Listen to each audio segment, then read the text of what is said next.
And you know how I tell you every week that this is your weekly dose of sanity? Well, it still is, but we're going to kick it up a couple notches and get a little crazy this episode. Later, there will be a recording of a discussion I had last week in Austin, Texas, as part of a panel with Dr. Peter McCullough. Dr. Peter McCullough, as many of you know, was recently a guest on the Joe Rogan podcast, and it essentially broke the internet. Dr. McCullough is one of the most world-renowned cardiologists, one of the most highly cited and published cardiologists and medical professionals on earth. And he went on the Joe Rogan podcast, and I think at this point it is the most downloaded Rogan episode, period. But he slayed a number and attacked a number of orthodoxies around COVID and how the medical community, politicians, media has been treating it, and made some very controversial claims, some of which, resonated with me very strongly, and some of which I was somewhat skeptical of. And I'll get into a little bit more detail about that in just a second. I've talked about it on this podcast previously, but definitely needs to be reassessed and nailed down on even further in light of me having a conversation with Dr. McCullough. But just conceptually, I want to give you guys a little insight into how I thought about my conversation with Dr. McCullough going into it. Very rarely will I want to reference my law school experience, but it was, pretty bland and miserable and a lot of unhappy people. And I spent most of my law school days waiting for my MySpace page to load. Yes, I am that old. Anyways, one beneficial thing of law school was going through the Socratic Method.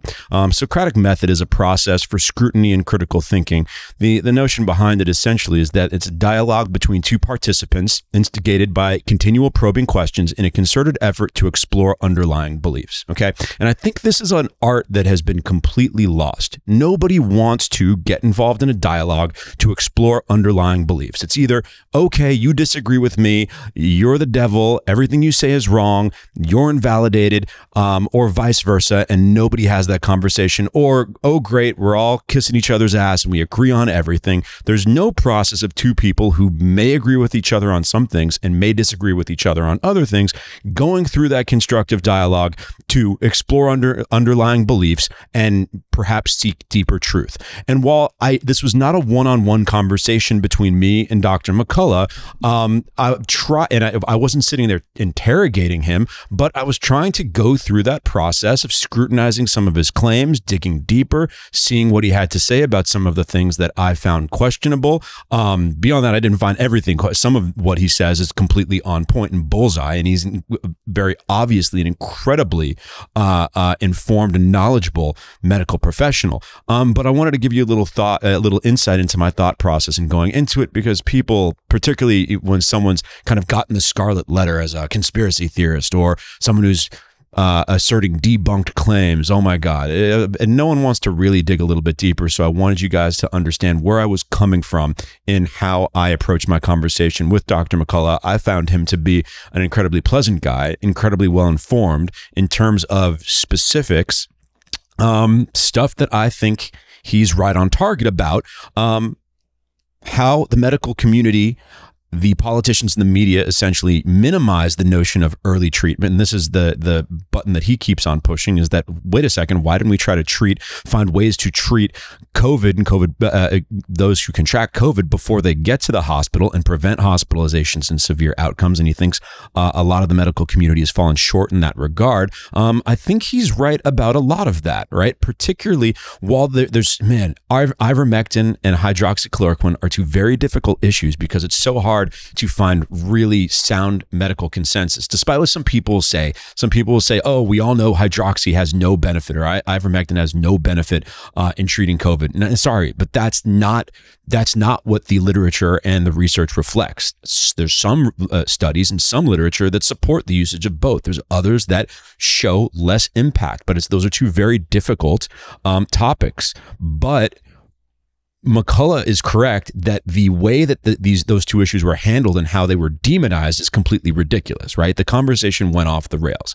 One thing that he's 100% correct on is the dismissal of natural immunity and the impact. Well, I'll get to him claiming you can't get it twice in a moment. However, whether or not you can get it twice is different than the notion of natural immunity and immunity from prior infection, because, the idea that your body has some positive, effective immune response that then leaves you with some degree of immunity once you get COVID. That's indisputable. Everybody knows that. The only disputes are over how long, how much immunity, and the conversation, which I hate to have because it just scrambles everyone's brain, is which one's more powerful.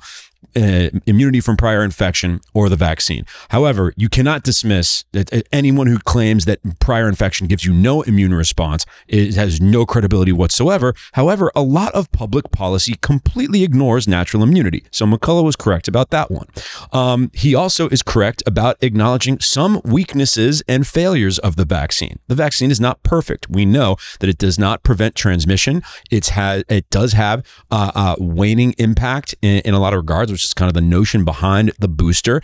And it's essentially, some of the promises around the vaccine, essentially that it, as Fauci said, it makes you, each human being who takes the vaccine, a dead end for the virus. We know that's not true. Doesn't mean the vaccines are entire failures. They have a lot of positive qualities and a lot of benefits, but McCullough is more honest about the failings and the benefits as opposed to a lot of people who just want to call it the perfect wonder drug, the greatest thing of all time.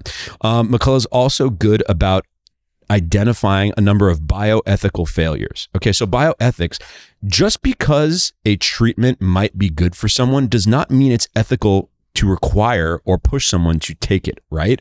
I mean, doctors cannot ethically, there's a whole number of things that doctors from an ethical perspective, while they might know something is good for you or that refraining from a certain behavior is bad for you, they can't take certain steps based on, a well-shorn and developed body of knowledge and ethics around medical ethics.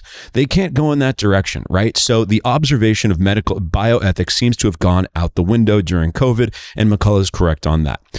Stuff that I was very skeptical of going into the conversation, and I have varying degrees of skepticism based on his explanations. So, and this was the response from many people when I mentioned that I was going to be speaking with Dr. McCullough, said, hey, you got to ask him about, he really claimed you cannot get COVID twice, that it's one and done. And, I know a lot of people who are getting it twice, and it really seems to harm his credibility that he said that. And I understand that. And I do think he misspoke on that. I think he walks it back a little bit in acknowledging that, hey, Omicron came out. And yes, I absolutely acknowledge that Omicron, a milder strain, now evades all this immunity. I think he somewhat clarified the specific claim that he made about the prior strain and whether or not you can get that twice. Although, hey, I think, listen, I'm going to hold his feet to the fire on that, because you can't speak in such grandiose terms and absolutes. If you're going to do that, you better be airtight. There's no room for, hey, I just need to explain myself, or, oh, I want to walk this back. So I do think he misspoke there. He also may have exaggerated how much the medical community is ignoring or dismissed early treatment. I mean, there's still while the majority of the medical community seems to have not really paid enough attention to ivermectin, hydroxychloroquine. Once again, not just using them, but even testing them out to see if they were worth using. There's still a lot of doctors out there who put efforts towards trying to find early treatments and outpatient care and things of that nature. So I think he's partially right there, but overstates the case. The one that I can't read, probably the most important one, which I acknowledge and I admit I'm not qualified to really scrutinize as much, but I tried to do the best I could, is Dr. McCullough's claims about adverse reactions and deaths from the vaccine. And he points to the VAERS system, and it's difficult to separate truth from fiction and signal from noise with the VAERS system. Are these actually adverse reactions from the vaccine? Are they well documented? Is the process and the verification mechanisms in VAERS sound?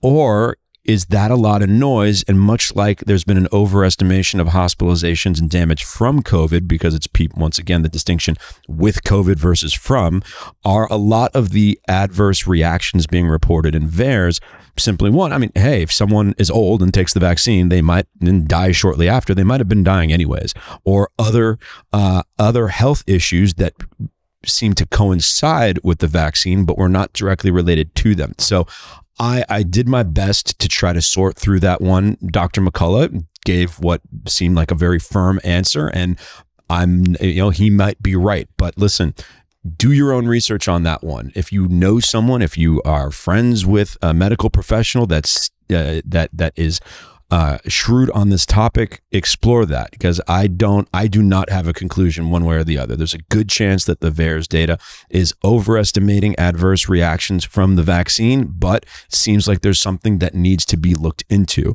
And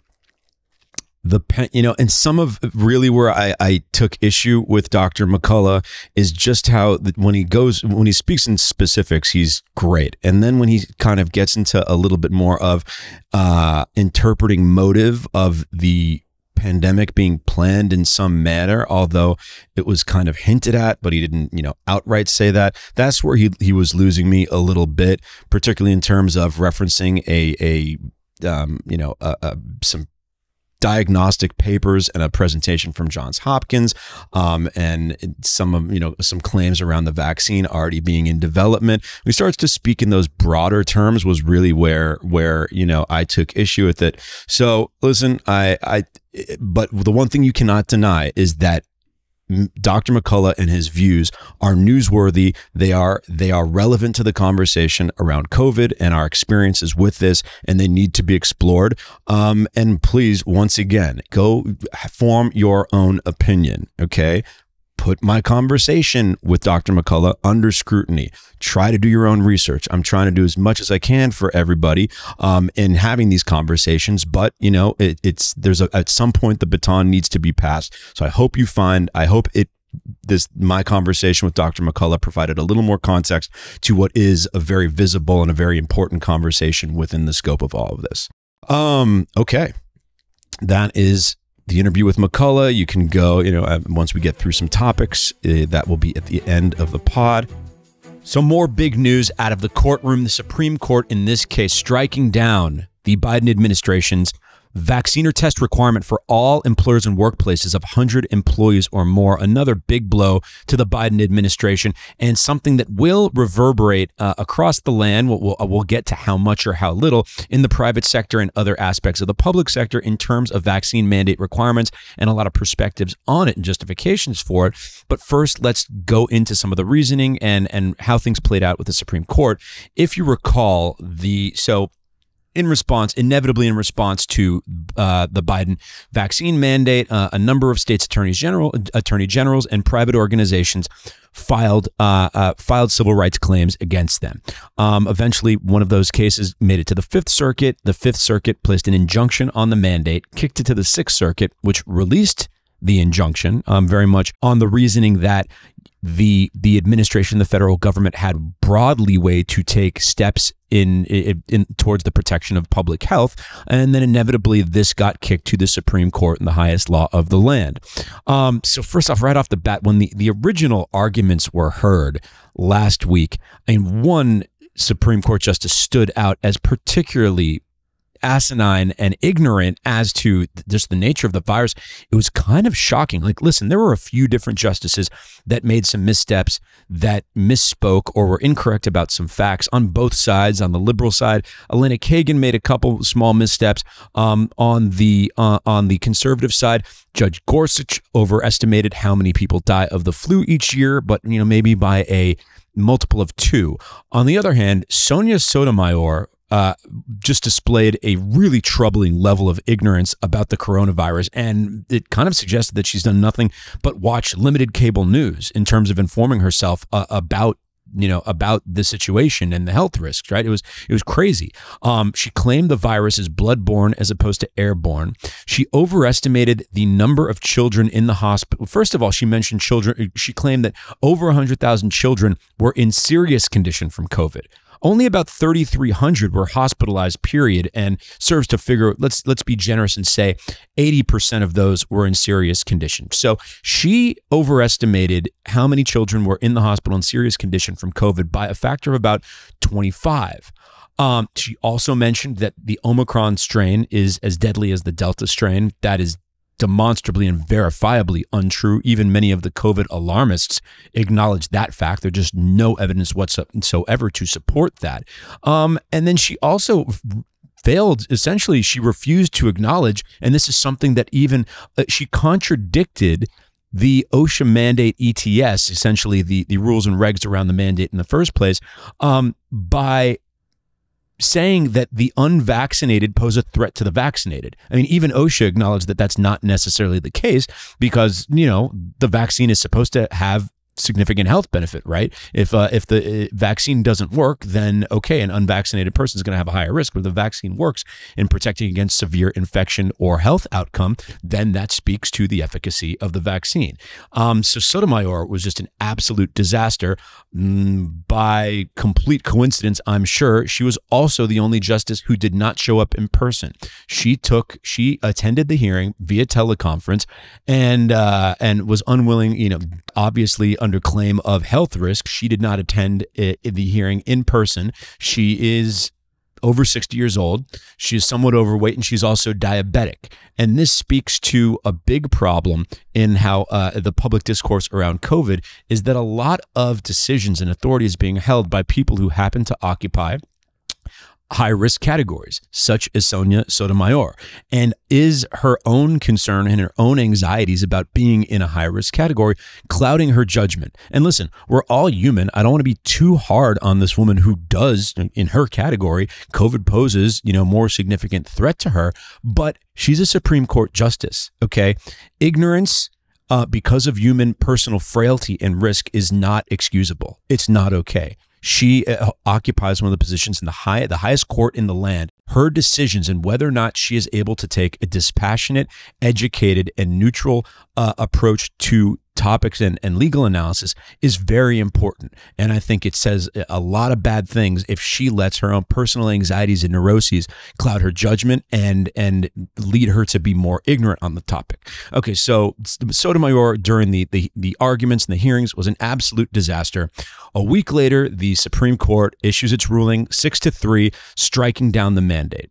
So the Fifth Circuit and then the dissenting voice in the Sixth Circuit that were against the mandate focused a lot on its tailoring, right? Whether the mandate was accurately tailored to account for differentials in risk amongst different groups, because as we all know, COVID does not pose the same threat to all groups. And also whether or not the situation constitutes an emergency, since the Biden administration took its precious time with issuing the mandate, which I will get to in the context of some comments made by Joe Biden's chief of staff in just a moment. The Supreme Court focused more on OSHA's authority and whether or not it had been granted authority by Congress, and what OSHA exists to, essentially what OSHA has a mandate to do in terms of taking steps towards public safety and public health. And what they said was OSHA does not have the authority to mandate universally. You would need to mandate based on specific workplace risks, where the virus poses a special danger because of the particular features of an employee's job or workplace. The ruling goes on to mention, the question before us is not how to respond to the pandemic, but who holds the power to do so. The answer is clear. The power rests with the states and Congress, not OSHA. Permitting OSHA to regulate the hazards of daily life simply because most Americans have jobs and face those same risks while on the clock would significantly expand OSHA's regulatory authority without clear congressional authorization. What they're saying is OSHA's there to essentially deal with health risks that are unique to the workplace, right? For instance, if someone works in a coal mine or around furnaces or things of that nature, those aren't risks that are apparent in the rest of their life, in their day-to-day when they walk out the door. Once they go to the workplace, that risk is then present. But that's not the same thing with COVID. Like, OSHA is not a general public health department that gets to essentially handle or is imbued or endowed with the authority to take any steps in favor of public health. It's supposed to deal with workplace risks, and to mandate something this widely really expands its authority in an exponential way, and the court had a problem with that.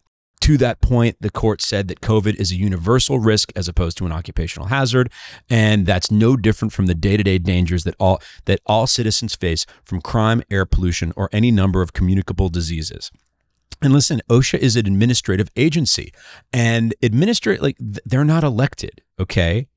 Congress is supposed to be the lawmakers, and I think we've lost sight of that in recent American governance because there's so much power in the presidency and the executive office, particularly with the last couple presidents issuing so many executive orders, right? Like, if Congress wants to go ahead and pass a broad mandate of this sort, and then at least this is being done by those people who were elected by the citizens to go and pass laws. OSHA was not elected, right?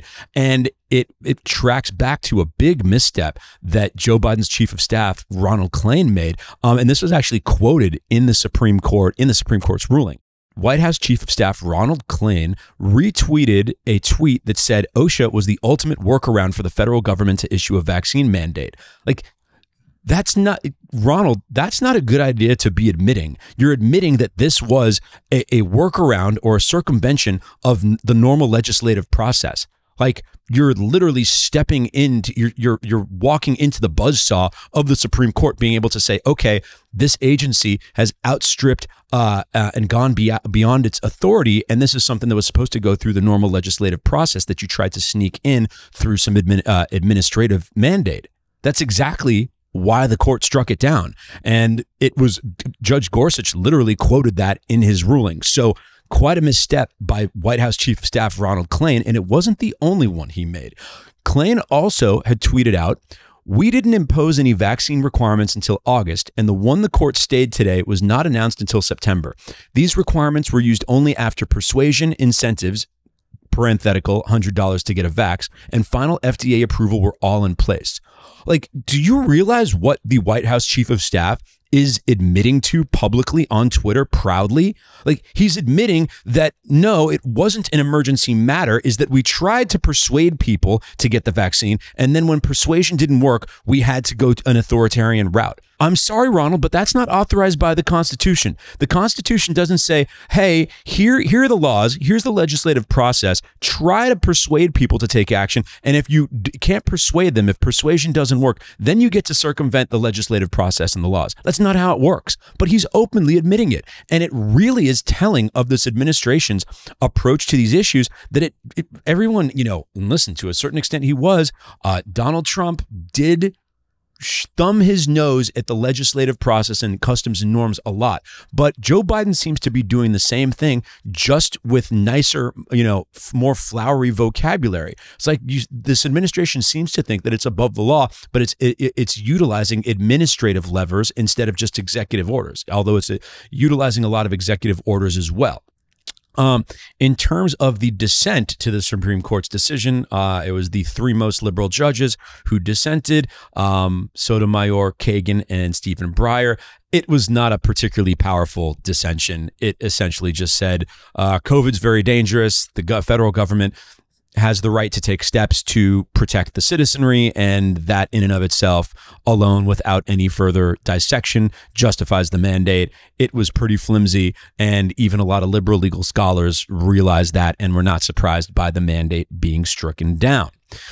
So what impact is this going to have? What does this mean for average Joe and Jane out there? One, just because there's no federal mandate does not mean that private employers and private companies cannot have their own private mandates. But then the question becomes, were many of these big corporations instituting mandates because the federal government was giving them cover to, or were they doing so? Did they want to institute their own private mandates? And the results are mixed so far. In response to the Supreme Court's ruling, General Electric was the biggest company to suspend its vaccinate or test requirement. General Electric, that's tens of thousands of employees, and there was not much lag time. It was very quick between the Supreme Court striking down the mandate and GE announcing that it was no longer requiring vaccination or testing requirements. Some other corporations. Nike seems to be holding on and is planning on terminating any number of unvaccinated or without exemption employees coming up in the next week or so. And Starbucks, who some had suspected was going to follow the Supreme Court's lead on however they mandated or however they ruled, they, as of the moment, are keeping their vaccination or test requirement in place. So also, private companies aren't the only relevant actors here. How about the states? The Supreme Court outright said, hey, this isn't for the federal government and OSHA, but the states can enact their own vaccine requirements, similar vaccine requirements, and other states have occupational safety and health administrations as well. One state in particular was Oregon, and Oregon OSHA, once again, in direct response to the Supreme Court's ruling, dropped its vaccination or test requirement. Okay, so Oregon, fairly liberal state, has not hesitated to take harsh restrictions against COVID. They dropped their OSHA requirement directly in response to the Supreme Court's ruling. We'll have to see how other states react. Joe Biden's reaction, not admirable in the least. He goes on and, listen, the president doesn't have to agree with every Supreme Court ruling, okay? But you shouldn't be setting yourself up in adversarial, hostile opposition to the Supreme Court, particularly, when the Supreme Court has ruled that you are exceeding your legislative authority, right? That you were trying to circumvent other arms of government. It doesn't reflect well on the Biden administration. So, he issued a statement that he still wants employers to, quote unquote, do the right thing. Please, can you spare us the moralizing? His statement also assumed that vaccination is the best thing that we could do to keep people safe is impose vaccine mandates and requirements. Well, given the data around the vaccine stopping transmission and being effective in that manner, are we sure that that's the case, right? If people who are at high risk, if everyone who wants to be vaccinated is vaccinated in the workplace, and the virus is going to circulate regardless of who's vaccinated and who's not, and whether or not the only variable is whether or not somebody has a severe outcome, then vaccine mandates and vaccine requirements are not going to really move the needle one way or the other. And also, given the trajectory of the Omicron strain, as we're starting to see it just plummet in all the states on the East Coast that were hit early, and it's looking like vaccination is not going to really move the needle in the upcoming phase regardless. The virus seems to be receding. Hey, we'll have to see if it continues to follow the trajectory that it followed in South Africa, in the UK, but early, if you're engaging in pattern recognition, that's what it seems to be headed towards. So there you have it, the Supreme Court and the seminal hearing and the seminal ruling on federal vaccine mandates, another blow for the Biden administration. Once again, I think you're seeing it's going to be a fragmented reaction from one, the states, and two, from the private sector as to whether this impacts their views in private companies and states and their approach towards vaccine mandates. But I think we can all agree that this will loosen the reins on that quite a bit, as opposed to the opposing outcome. Had the Supreme Court affirmed the OSHA mandate, you would have just seen vaccine mandates all over the place. No big private employer was going to hesitate. Well, once again, they would have had to, but other private employers all over the place, maybe some that employ 50 to 100 workers that wouldn't have necessarily qualified for the mandate. They would have been imposing mandates all over the place, and it was going to, other than a handful of states, you would not have seen dissenters who hesitated to impose their own state mandates. So another L for the Biden administration, and we'll have to see how the private sector reacts. So a bit of a revival this week, an unfortunate revival, a revival of ISIS-inspired radical Islamic terror attacks. Malik Fazal Akram held 4 people hostage at a synagogue in Colleyville, Texas. Approached the synagogue posing as a vagrant in need of shelter, pulled a gun on the rabbi, and took 4 people hostages for a few hours on Saturday. Had what I guess we could call a happy ending, as all hostages were released and Malik was killed by the FBI, although the details around that are kind of hazy so far.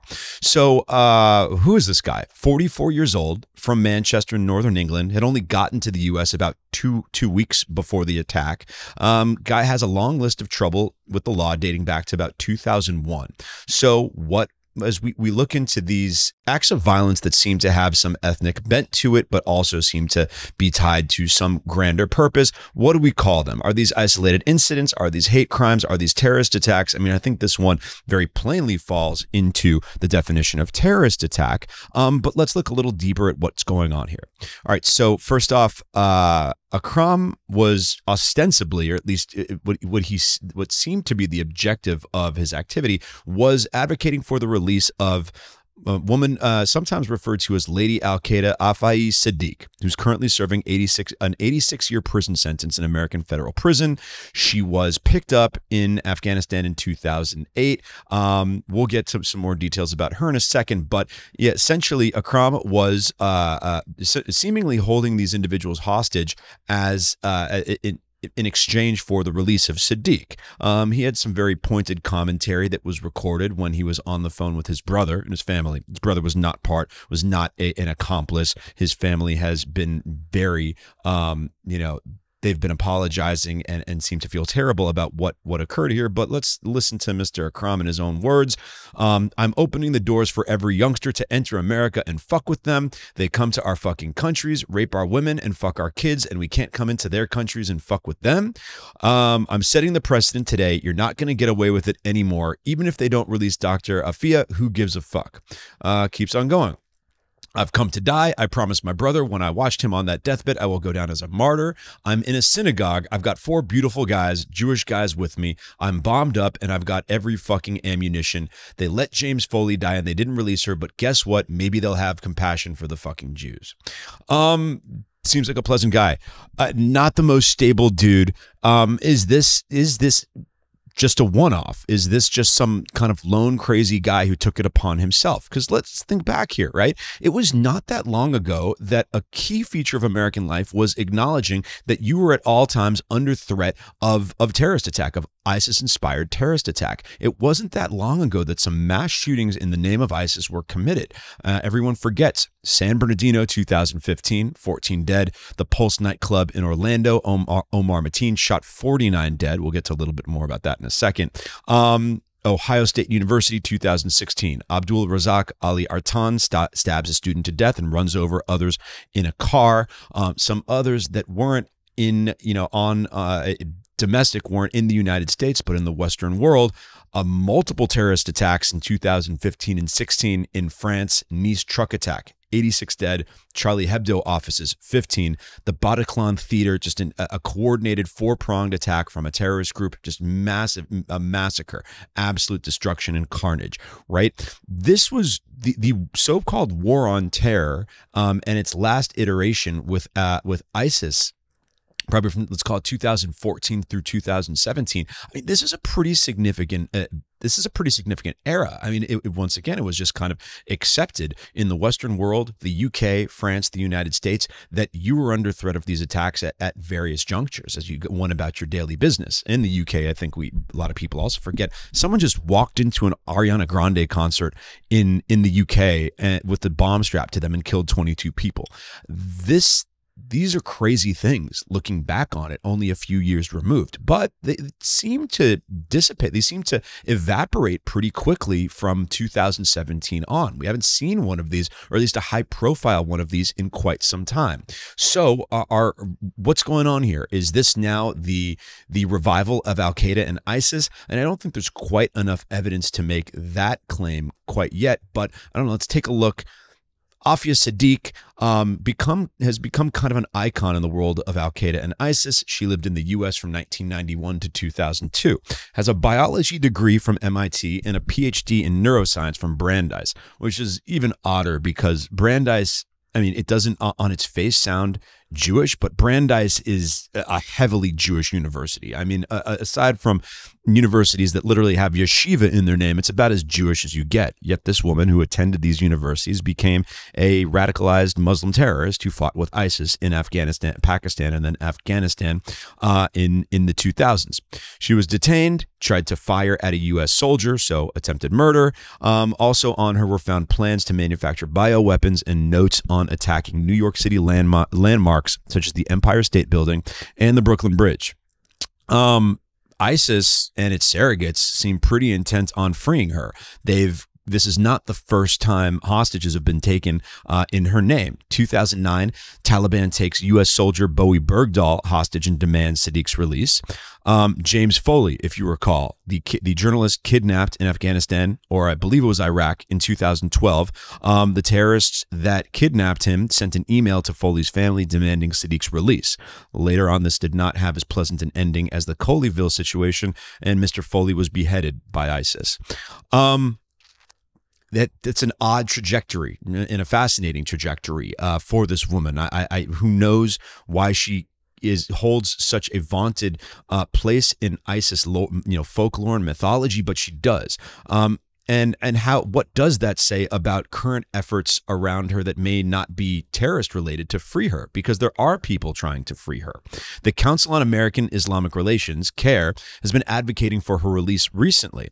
They condemned the attacks right away. And, listen, I'm not going to entirely impute blame to them on what does seem like an unhinged individual's,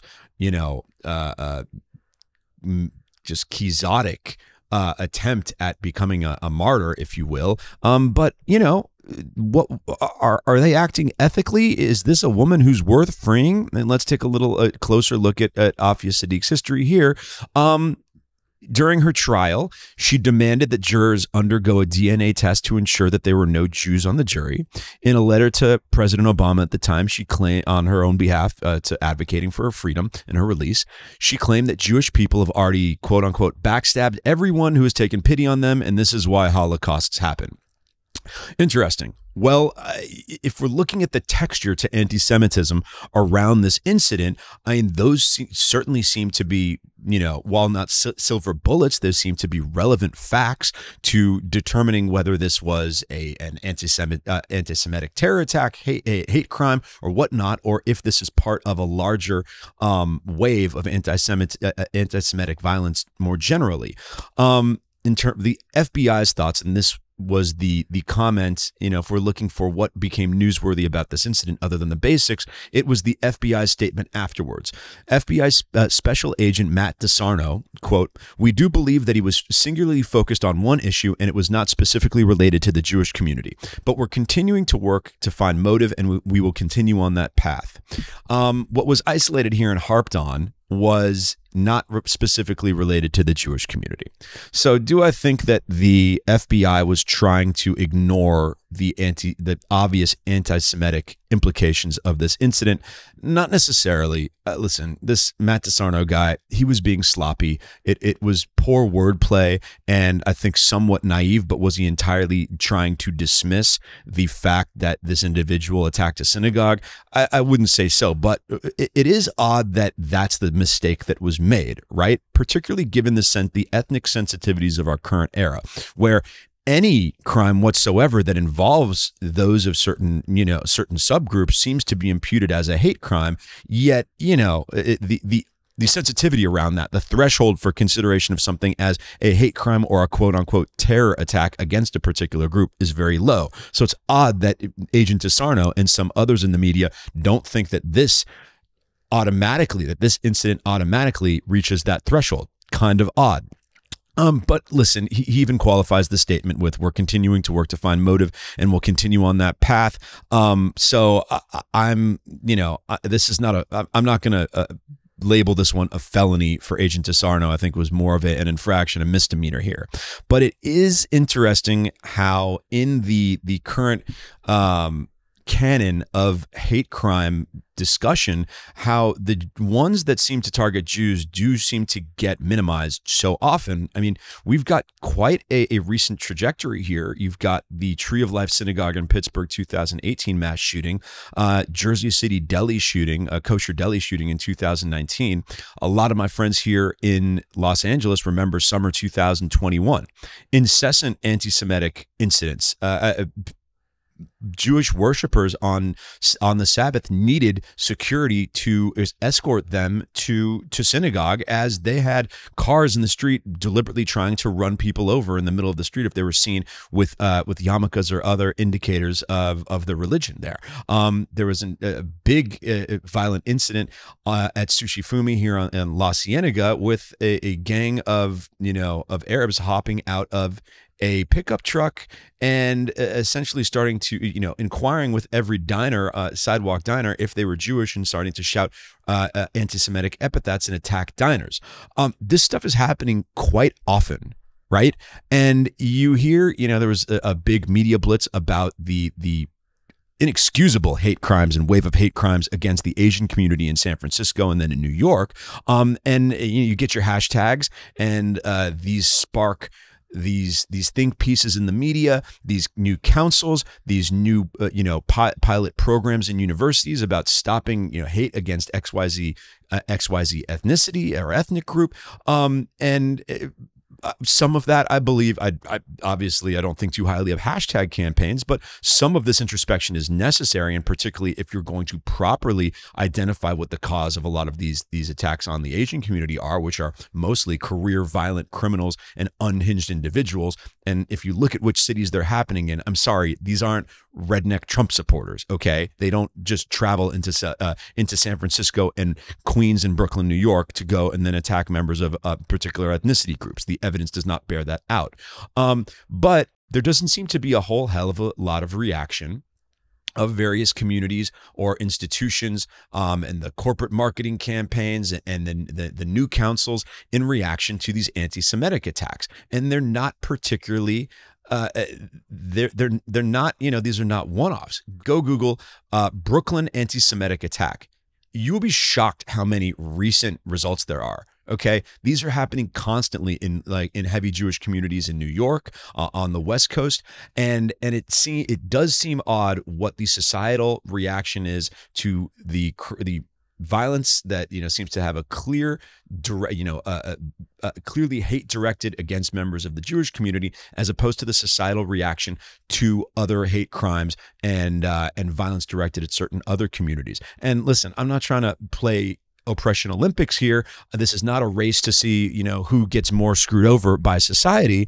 However, I think it is very telling, and we'll see how the FBI investigation plays out. I think it is kind of strange how hazy the details are around the death, around the shooting of the individual, the release of the hostages in the shooting. And then this guy just held 4 people hostage for 6 hours, shouted the nonsense that I mentioned earlier, that he was shouting, and then just let them go and allowed himself to be killed. I mean, little strange. I'm gonna hold off and wait for all the evidence to come out, but it's something that does perk your ears up a little bit. But in terms of what the larger implications here are, there seems to be a bit of a divergence between how society reacts to certain violence versus other violence, including particularly violence against the Jewish community. So once again, something to monitor as we go along. Okay, so it was just Martin Luther King Jr. Day, and what happens on every MLK Day these days? 1, everybody goes to social media to post their favorite Martin Luther King Jr. quote, ostensibly to show that they're a thoughtful, deep-thinking person with a grasp of history, or to show that their values align with MLK's or that MLK's align with theirs, right? Number 2 thing that always happens is that political actors on both sides of the spectrum get in a big argument over who MLK would have supported, whose side would he be on today, right? In kind of the bit of the middle center right, you've got a lot of conservatives posting about MLK saying, hey, he advocated for a colorblind society, and you liberal woke leftists don't want that anymore, and MLK would have been on our side. Then the ultra left says, no, he would have hated you white folk because he was more militant than you thought, and you're actually working against everything that he fought for.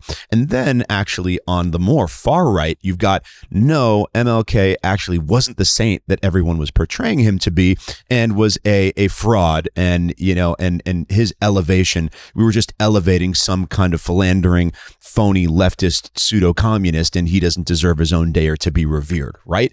So pretty much everyone is trying to use him for their own purposes. And the thing that gets really lost, and the reason that everyone is distorting this, is because people got to stop thinking about historical figures in the modern context. Okay, these people lived in times that were completely, utterly different from the times that we lived in, right? So instead of just grabbing a quote here or there, probably makes sense to do a deep dive into, 1, what that person actually said, and 2, the circumstances in which that person lived, and particularly in regards to Martin Luther King Jr. So, I've done my best to try to go and read some of his long form interviews and get a better sense of why the different political actors in different sectors seem to have the views that they have. An interesting one on the far right, I believe it was Chronicles magazine, a gentleman named Pedro Gonzalez, and a more kind of fiery right-wing presence. And yes, sorry, some people on the far right, they have names like Pedro Gonzalez. Their names are not all, Jason Miller and things like that. Anyways, he wrote a piece, The Sordid Legacy of Martin Luther King Jr. Essentially, the piece is that MLK was actually a radical.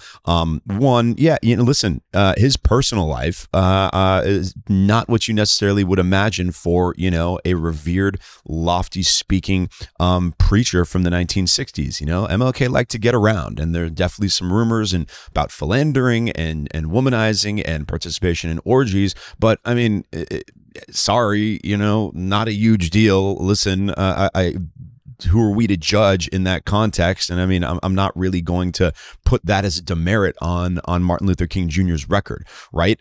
Then Gonzalez seems to try to portray Martin Luther King Jr. as far more hateful of the U.S., far more radical, and far more supportive of political violence.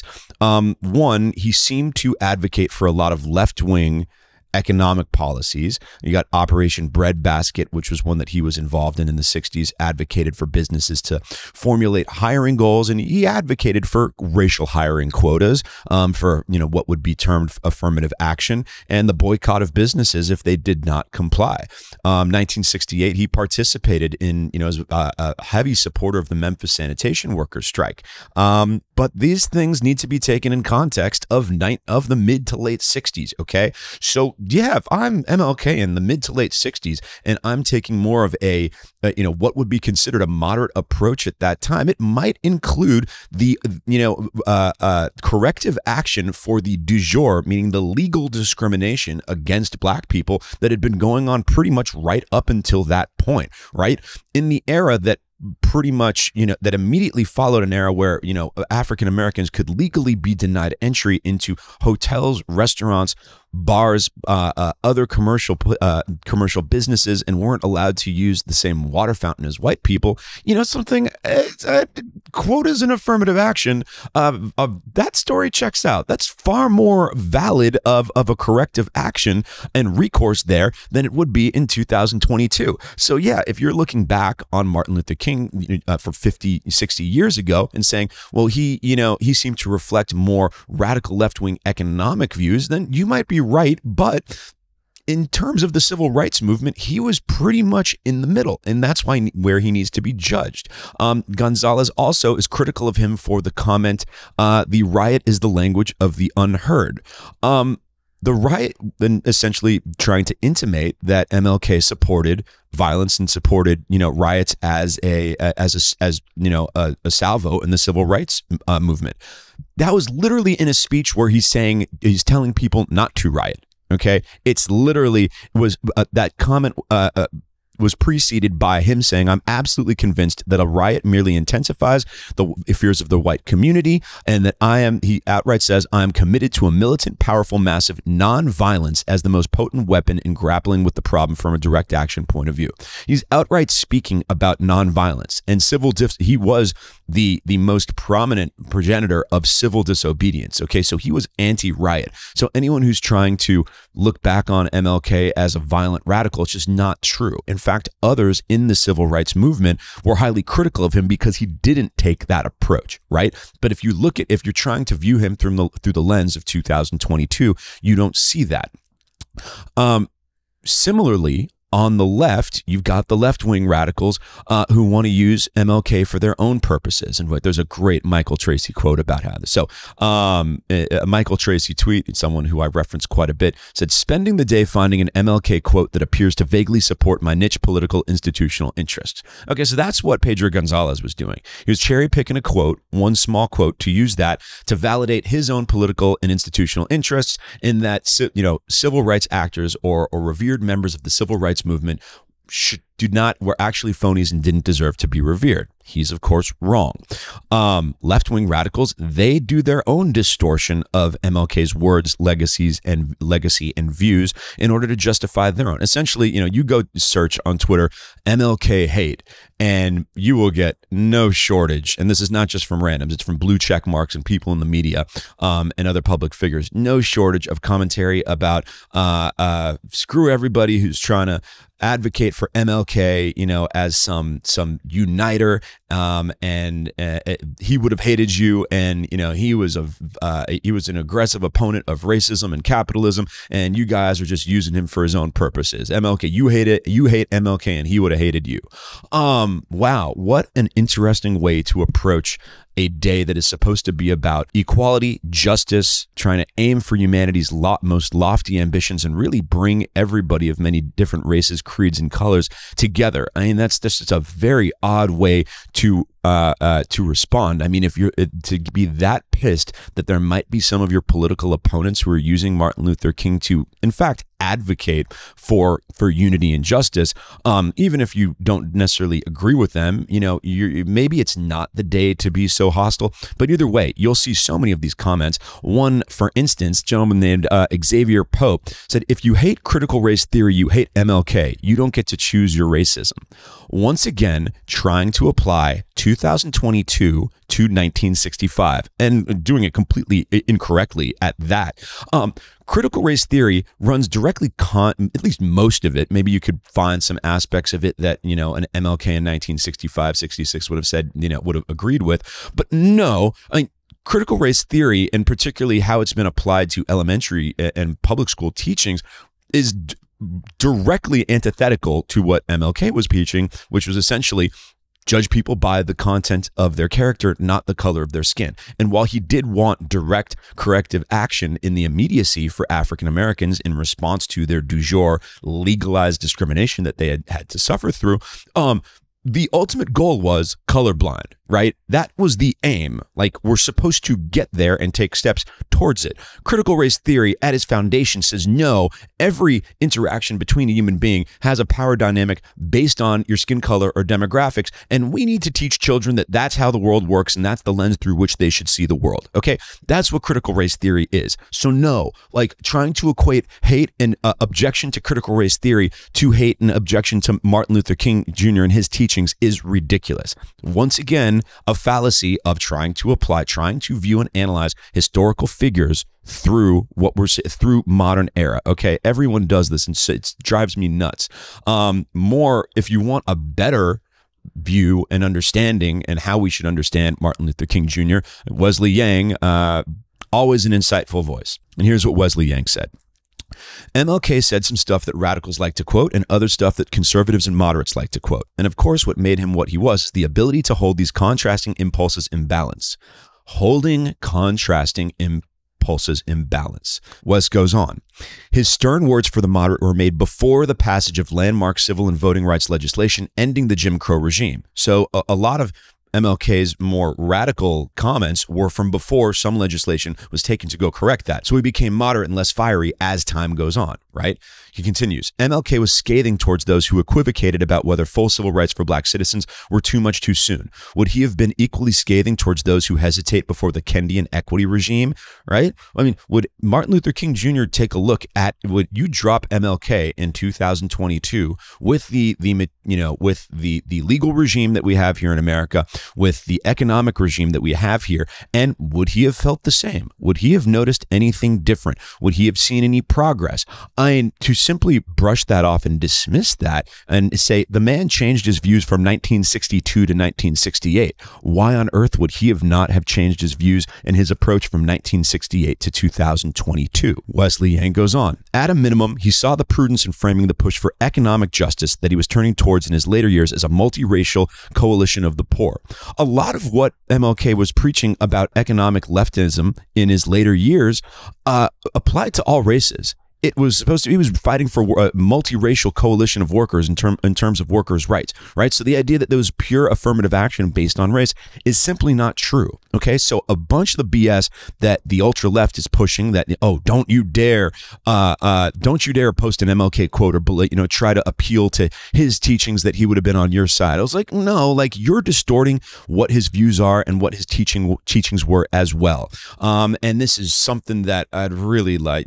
I'm not hopeful that society will stop veering away from, but yeah, to continue to distort the views and the teachings and the message of historical figures and essentially trying to manipulate them for your own kind of contemporary political needs is really unbecoming. And try to find people who do not do that. Try to find people like Wesley Yang or Zaid Jilani who have a more balanced framing and understanding of Martin Luther King Jr. Not people like Pedro Gonzalez who want to, take the least generous interpretation of his life, or people like Xavier Pope who just want to be hateful and screw you if you reject any of my my platform in contemporary times in 2022. That means you hate MLK too and you're a racist. Like, fuck that. That is just that is not the path forward. How this applies to other situations. I mean, you see it pop up with the Christopher Columbus talk. I mean, 1492 was what, 250 years before they invented toilet paper? Like, stop trying to judge morality of 1492 from 2022. Do you know what life was like back then? You know what happened when different tribes and cultures encountered each other? They fought almost universally, and sometimes it got extremely nasty. And Christopher Columbus and some of the early European explorers, they did some not nice stuff. There's a lot of not nice stuff going on essentially every continent at that point. Okay, so the argument that the Christopher Columbus does not deserve to be revered with his own national holiday. All right, we can swirl that one around, but to try to single out Christopher Columbus as some uniquely loathsome figure who committed a genocide while completely ignoring the entirety of the world around him that he encountered, and a lot of the actions of the groups that he, that were his enemies. I mean, that's not telling the entire picture either. And so, be on the lookout when people are trying to apply modern morality and the modern standards to past historical figures. So MLK, more complicated, more balanced than a lot of people would like to lead you to believe, and someone who certainly deserves his own holiday. And hopefully we can all kind of adopt his unifying message. And when it comes down to it, at its core, judge people by the content of their character, not the color of their skin. Even if it's not a perfect solution, it's definitely the best one we've got. So once again, coming up right now, my panel discussion with Dr. Peter McCullough, a recent guest on the Joe Rogan podcast. At this point, once again, I believe the most listened to and downloaded Joe Rogan podcast ever, which would probably put it in the running for the most downloaded podcast ever. Dr. McCullough has become a bit of an icon of the COVID skepticism movement, if you will, and made a number of comments and claims about public health and the medical world and the impact of COVID and how the world has reacted to it that has caused quite a bit of a stir.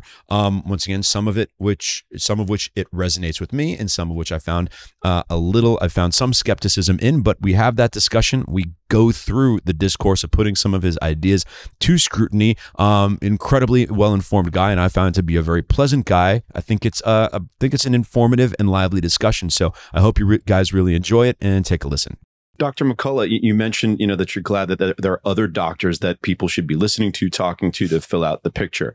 Be interested beyond Dr. Malone. Who else do you think is interesting or is worthwhile to fill out the picture? And, almost more importantly, who might be interesting to fill out the rest of the picture who you don't necessarily always agree with? Oh, that's a good question. Let me just state at first, though, this whole issue of ivermectin, it's actually at the society level, the medical society level. The American Medical Association, which is effectively a physician's political action committee. It's not a treating organization. It's more of it's just a physician advocacy organization, announced a campaign early in September to abolish the use of ivermectin, to abolish it. So since when does the AMA take a strong position on a drug before?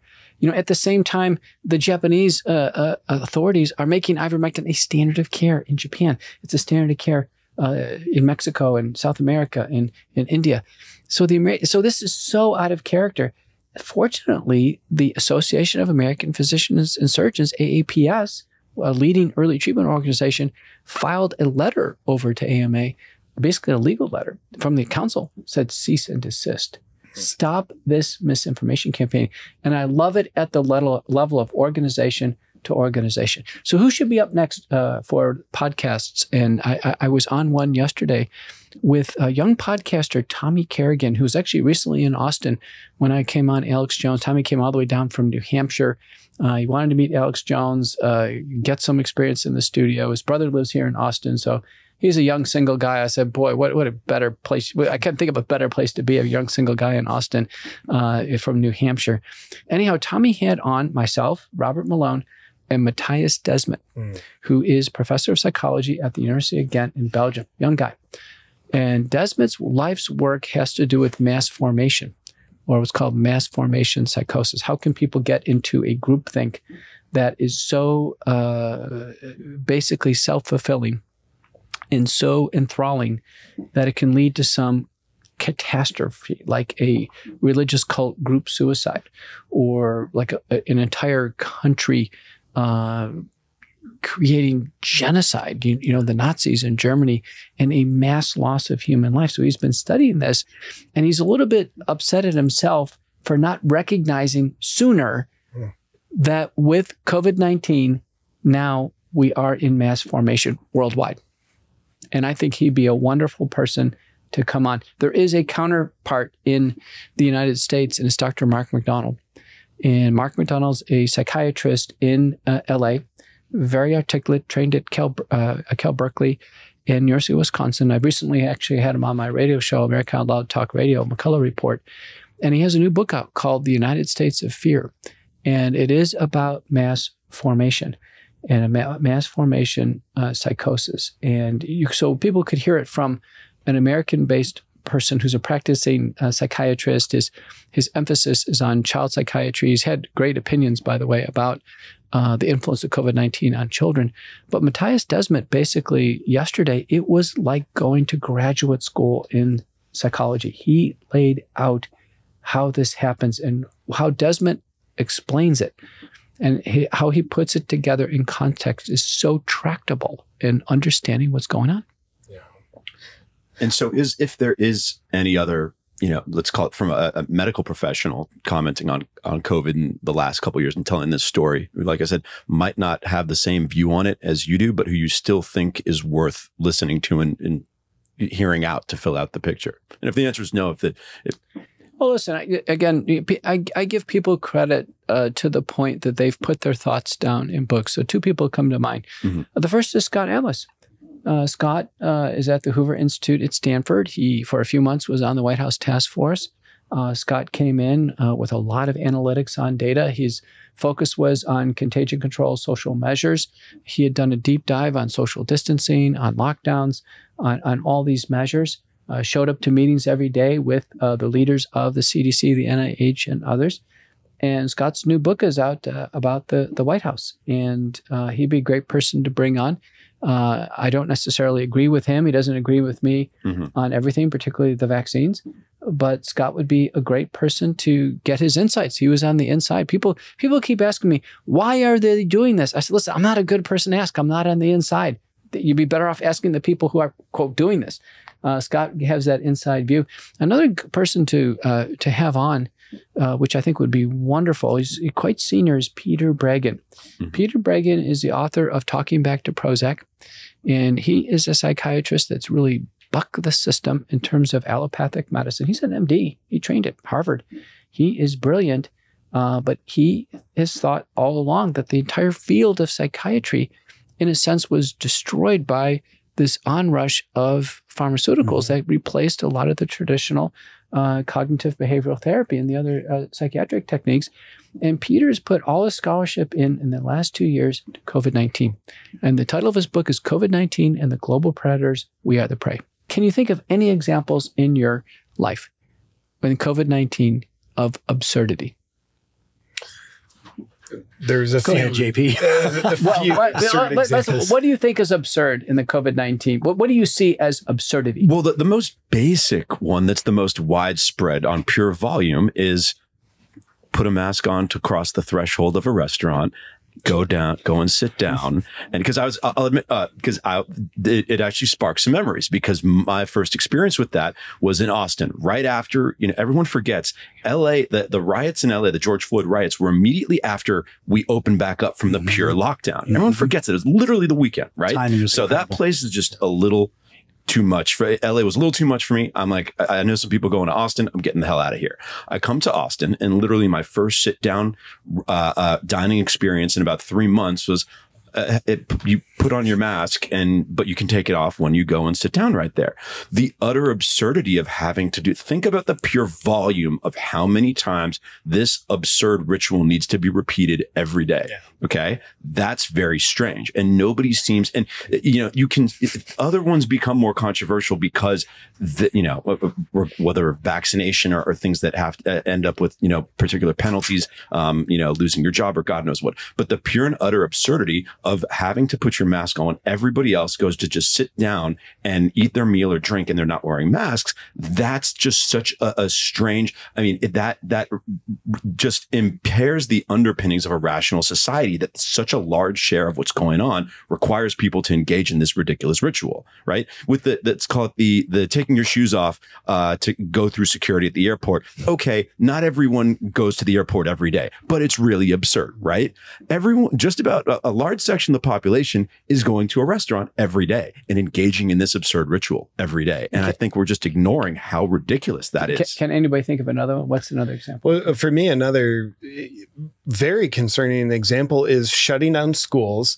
For so long, I just read Chicago is shutting down their schools again, the in-person learning, to protect children from a disease they have such a low risk of dying from. And the level of psychological damage, social isolation imparted on the kids. And when they are allowed in school, making them still wear a mask, this low risk population. And we look at, well, what does it do to a child when they can't see each other's faces? And to me, that's also incredibly absurd.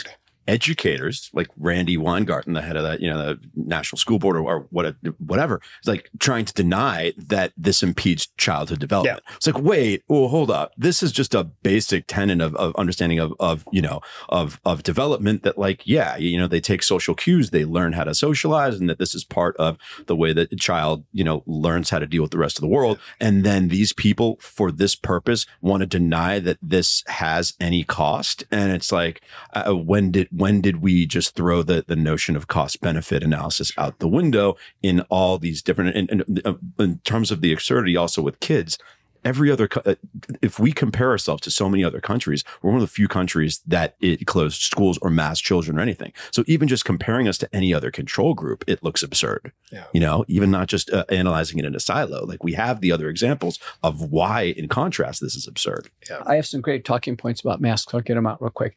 I gave a symposium at the University of Nebraska, the Cornhuskers, right on campus. It was wonderful. I'd never been there before. And I met mask expert Mr. Stephen Petty. Turns out he is an engineer and he knows more about masks. He's published more about masks and what have you. And I called him doctor. He goes, I'm not a doctor. I'm just an engineer. This is what I've learned. The typical mask that someone wears that you see around, 18% of the air goes around the mask. Okay, that's just for starters. The masks in general can filter out about 3 microns in size. The virus is 1 micron in size.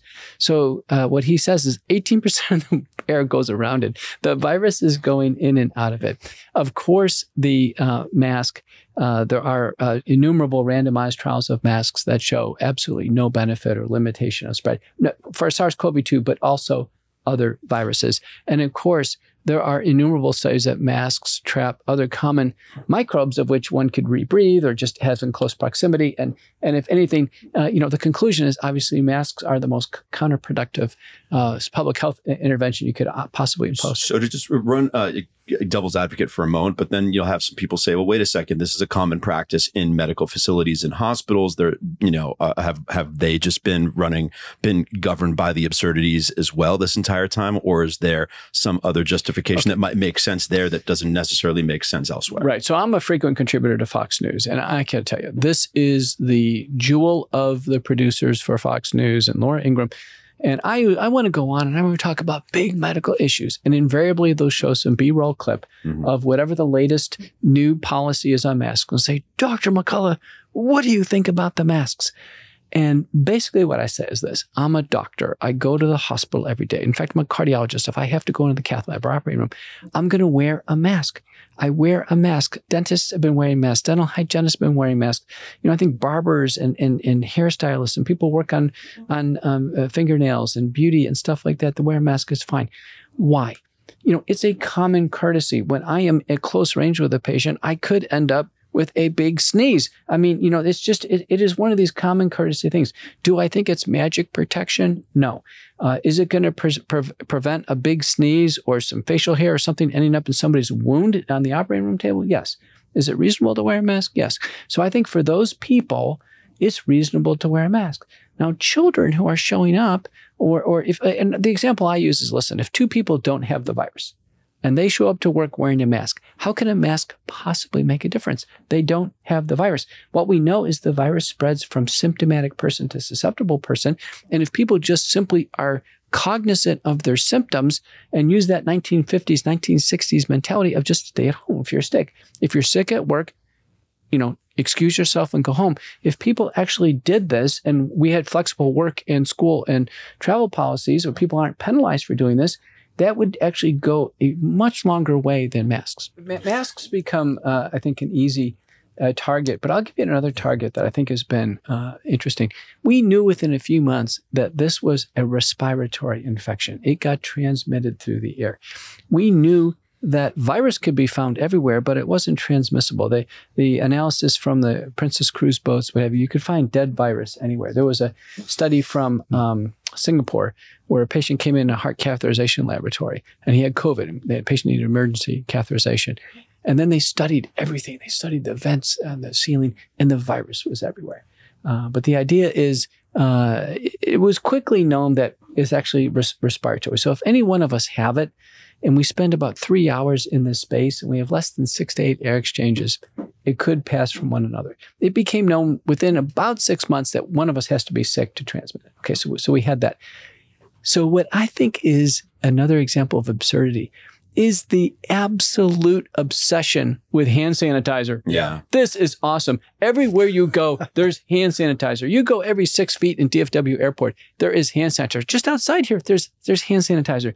There are video clips where they were spraying stadium seats in like a football stadium, you know, hundreds of thousands of seats with sanitizer. There was a clip from Europe where a guy was spraying the sidewalk. You know, it's like the virus doesn't emanate up off the sidewalk.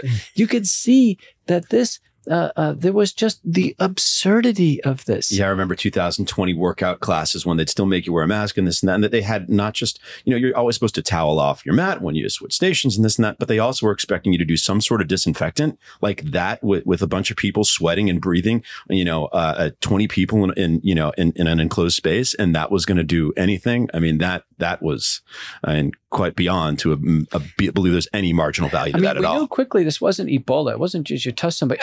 I got it. You gave it to me. And people were trying to shake hands with their elbows. I mean, think about all this. So we actually had absurdity from the start. On the area of this pandemic is called contagion control. And when I testified in the U.S. Senate, I said, listen, there's 4 pillars that we got to focus on. And we need to be balanced. So contagion control is one. That's one pillar. We used some experts there. We should have had Petty. He knows what he's talking about.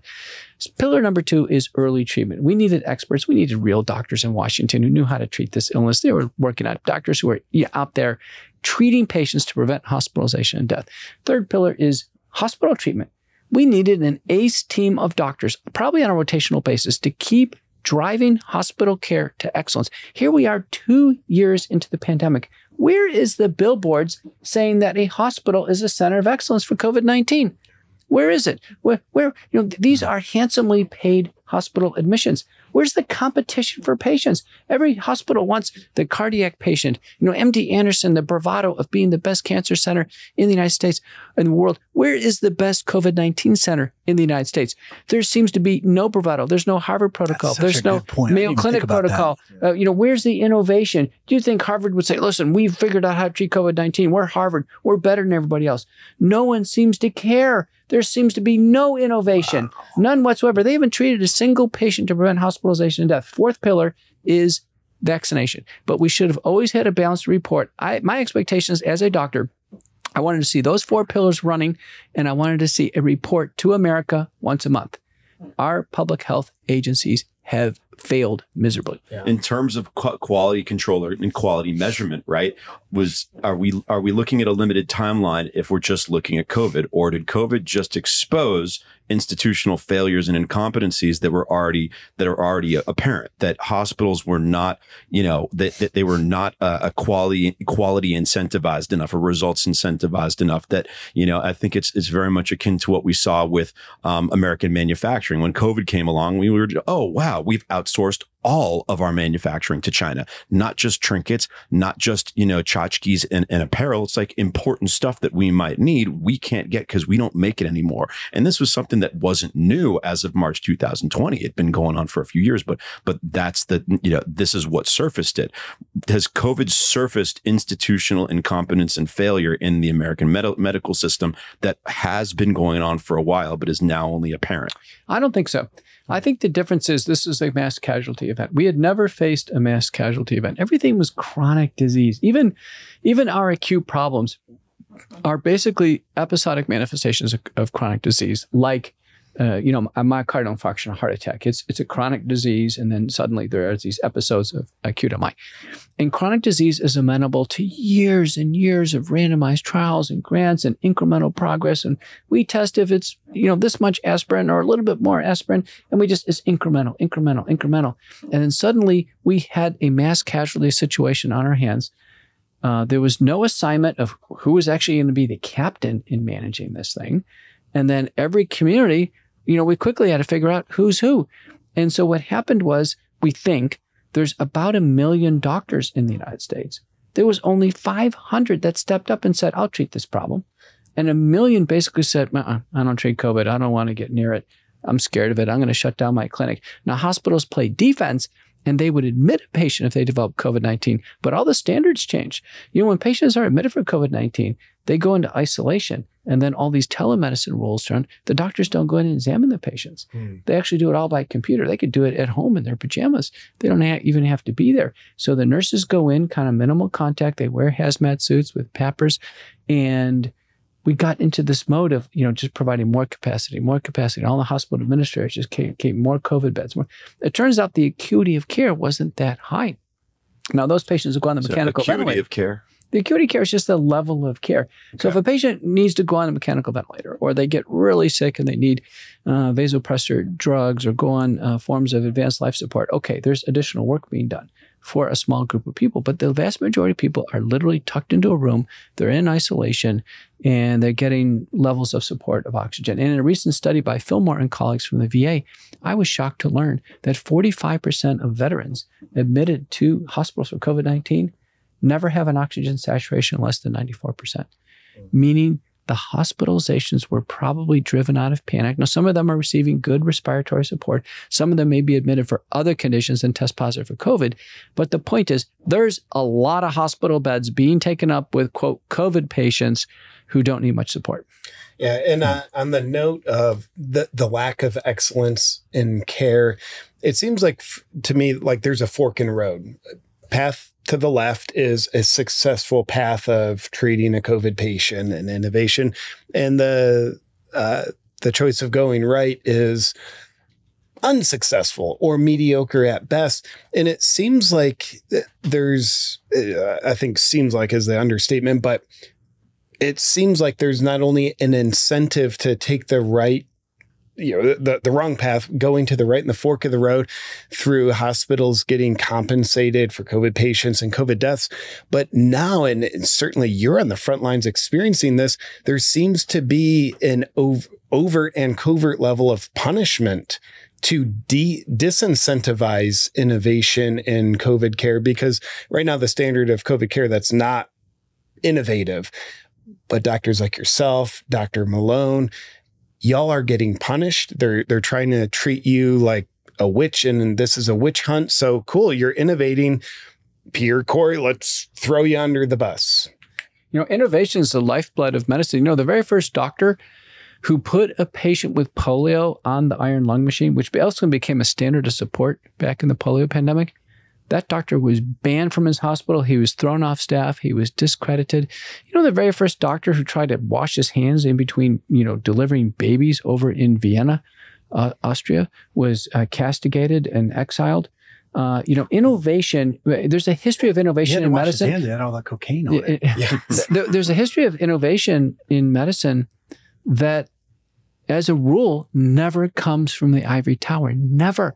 It comes from the kookiest, smallest people. And of interest, boy, the early treatment doctors have been a riot. Now, I've been one of them. As you can tell, I'm kind of a straight-laced academic doctor at a big medical center.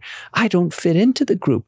The group is Vladimir Zelenko in Monroe, New York. He's an Orthodox Jew. He's got a beard down to his mid-chest, a tiny little guy. Didier Riault, a big husky man in Marseille, France, with a ponytail, and he refuses to speak English in public, even though he has perfect English. He speaks French. And just the wildest people. Simone Gold out in California. She's an MD, JD, and trained at Stanford, but she refused to take anybody's guff and was fired because she used hydroxychloroquine. We all, in a sense, have become these outcasts. And many people look at us and say, "Well, they got iconic views." That wait a minute, they're making sense. That they are saying treat the problem early to reduce the intensity and duration of symptoms, and by that mechanism, reduce the risk of hospitalization and death. And by golly, it works. Dr. McCullough, I'd like to ask you about hydroxychloroquine, because that was kind of ivermectin's kind of the sequel almost to hydroxychloroquine. It's kind of fascinating. There's so many lay people out there. They're trying to listen to experts like yourself. And I talk to a lot of people and I say, listen, I have so many smart people or people who seem smart giving me so many contrasting views on things. And I think a lot of that is true on hydroxy. What sources do you believe, which sources and which reference materials do you look to that you think have validity in proving or disproving the efficacy of hydroxychloroquine? Because God, if a layperson trying to wade through this, it's incredibly difficult to figure out, are there studies that do show that it is useful? Is it only useful in early treatment? Then some other doctors claim, the doctors who claim that it's only useful in early treatment that's a cop out for an excuse for why it just doesn't work, period. Where can we, find some reference materials that give us some good input on the usefulness of hydroxychloroquine? One of the best resources for any drug treatment for COVID-19, it looks like everybody's going to get it. So this website is of interest to everybody out there. Everyone's going to get it. My phone's blown up, by the way. In between meetings today, I think I just had at least 20 texts. I got COVID. I mean, everyone's getting COVID. I was just talking to our mutual friend, Brent, on the way here. He just got COVID. Oh, you got it? Tested positive. I'm glad. He deserves it. I gave it to him. Absolutely. Tested positive. I got tested positive. Of course, Dallas a couple of days ago hit 25% positivity rate of people waiting in line for a test. Basically, when you get to that level, everybody has it. Yeah. Because the average person with Omicron, by the way, is intermittently testing positive. So there's not consistently, because there's a certain PCR pattern. Anyhow, the point is, I would start with the universe of studies. The universe of studies is in a website called C19 Study. This is very good. And it is a website that is compiling every day every result of every treatment. And boy, is it a useful site. And so if you typed in hydroxychloroquine and they just list all the drugs, and you click on it, you'll find over 300 studies on hydroxychloroquine involving hundreds of thousands of people. And the nice thing about that website is it's unbiased and it's just synthesizing the impact. Now, any study may evaluate some endpoint of interest, whether or not someone contracted the virus or mortality or hospitalization. So it gives you a relative sense of the directionality. Does the drug do anything? So in general, for hydroxychloroquine, the overall therapeutic effect early is about a 25% benefit. And that benefit actually wanes the later you go into the illness. So this is not a wonder treatment. Not a wonder drug. Not a wonder. So it should never have been proposed as a wonder drug. And I can tell you, as an early treating doctor, I published the first actually published protocols in COVID-19. I never thought for a minute that a single drug was going to handle this. I said, this infection is wild. It's got viral replication like we've never seen. It trips off inflammation led by a cytokine that we've never seen before in human medicine, that driving the problem called interleukin-6, produced by adipocytes in the body. And then people die of thrombosis. The Italians did early autopsy studies showing people were loaded with blood clots. That's how people die. When the oxygen saturation is going low, the lungs are filling up with blood clots. It's not the virus anymore. And so, learning those three mechanisms, I said, gosh, there's no single miracle drug for that. But think about it. Staph infections, we don't rely on a single drug. Even influenza, we use at least 2 drugs. So this idea of a single drug was going to do it doesn't cut it. But just to finish with C19 study, you click over ivermectin, you'll see about 63 supportive studies, but the impact's much bigger. It's about a 70% overall relative benefit. Again, bigger early and it diminishes late. So when people say, oh, hydroxychloroquine doesn't work, and they throw you a study like the National Institute's study where they gave it deep into the hospitalization as people are going on the ventilator, at that point, their lungs are filling up with blood clots. It's not a hydroxychloroquine moment. Hydroxychloroquine would be best positioned in a recent paper by Fazio and colleagues from Italy, of which I'm an author, published in the Medical Monitor. We clearly show there are 3 golden days to treat early, and it's the first 3 days of illness.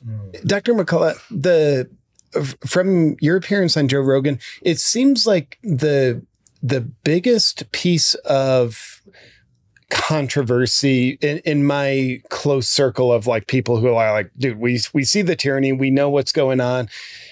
Dr. McCullough was great, but the biggest thing people question about what you said is that it's very unlikely you can get COVID twice. Would you be able to expand and elaborate a little bit on that? That was a very inopportune time to go on Joe Rogan, because we had 2 years of robust, complete, and durable immunity. So if you got alpha, you didn't get the second case of alpha and die. Or if you got beta, you didn't get it 3 times and die in the 4th time. The nursing homes didn't clear out 16 times. It was one and done. One and done. So I went on Joe Rogan, and I want to say the date was December 8th. And sure enough, December 10th, the news broke. The CDC put out its first communication that Omicron is here. And in fact, it broke through natural immunity. So it was, people immediately say, Dr. McCullough, you said you can't get it twice and I've got it. I said, listen, this is science. It changes. Yeah. And good doctors and good scientists change with the data. I went on national TV. I was pretty quick. I was on national TV and I told America, I said, listen, Omicron broke through. And natural immunity was durable. It's not durable anymore. Omicron, fortunately, is a very brief and mild illness, and those who are recovered. But if we just focus on the pre-Omicron phase, right, there are still a number of people who do seem to have tested positive in sync with symptoms, then tested negative in sync with symptoms disappearing, and then tested positive again with symptoms reappearing.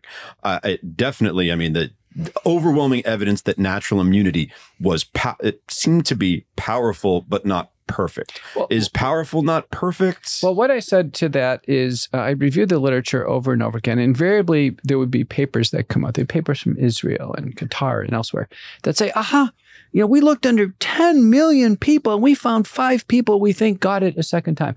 And I'd say, well, first off, it's 5 or 8 or 7. It's a small number.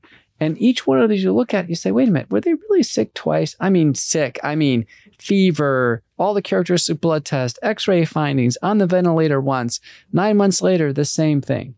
Find a case.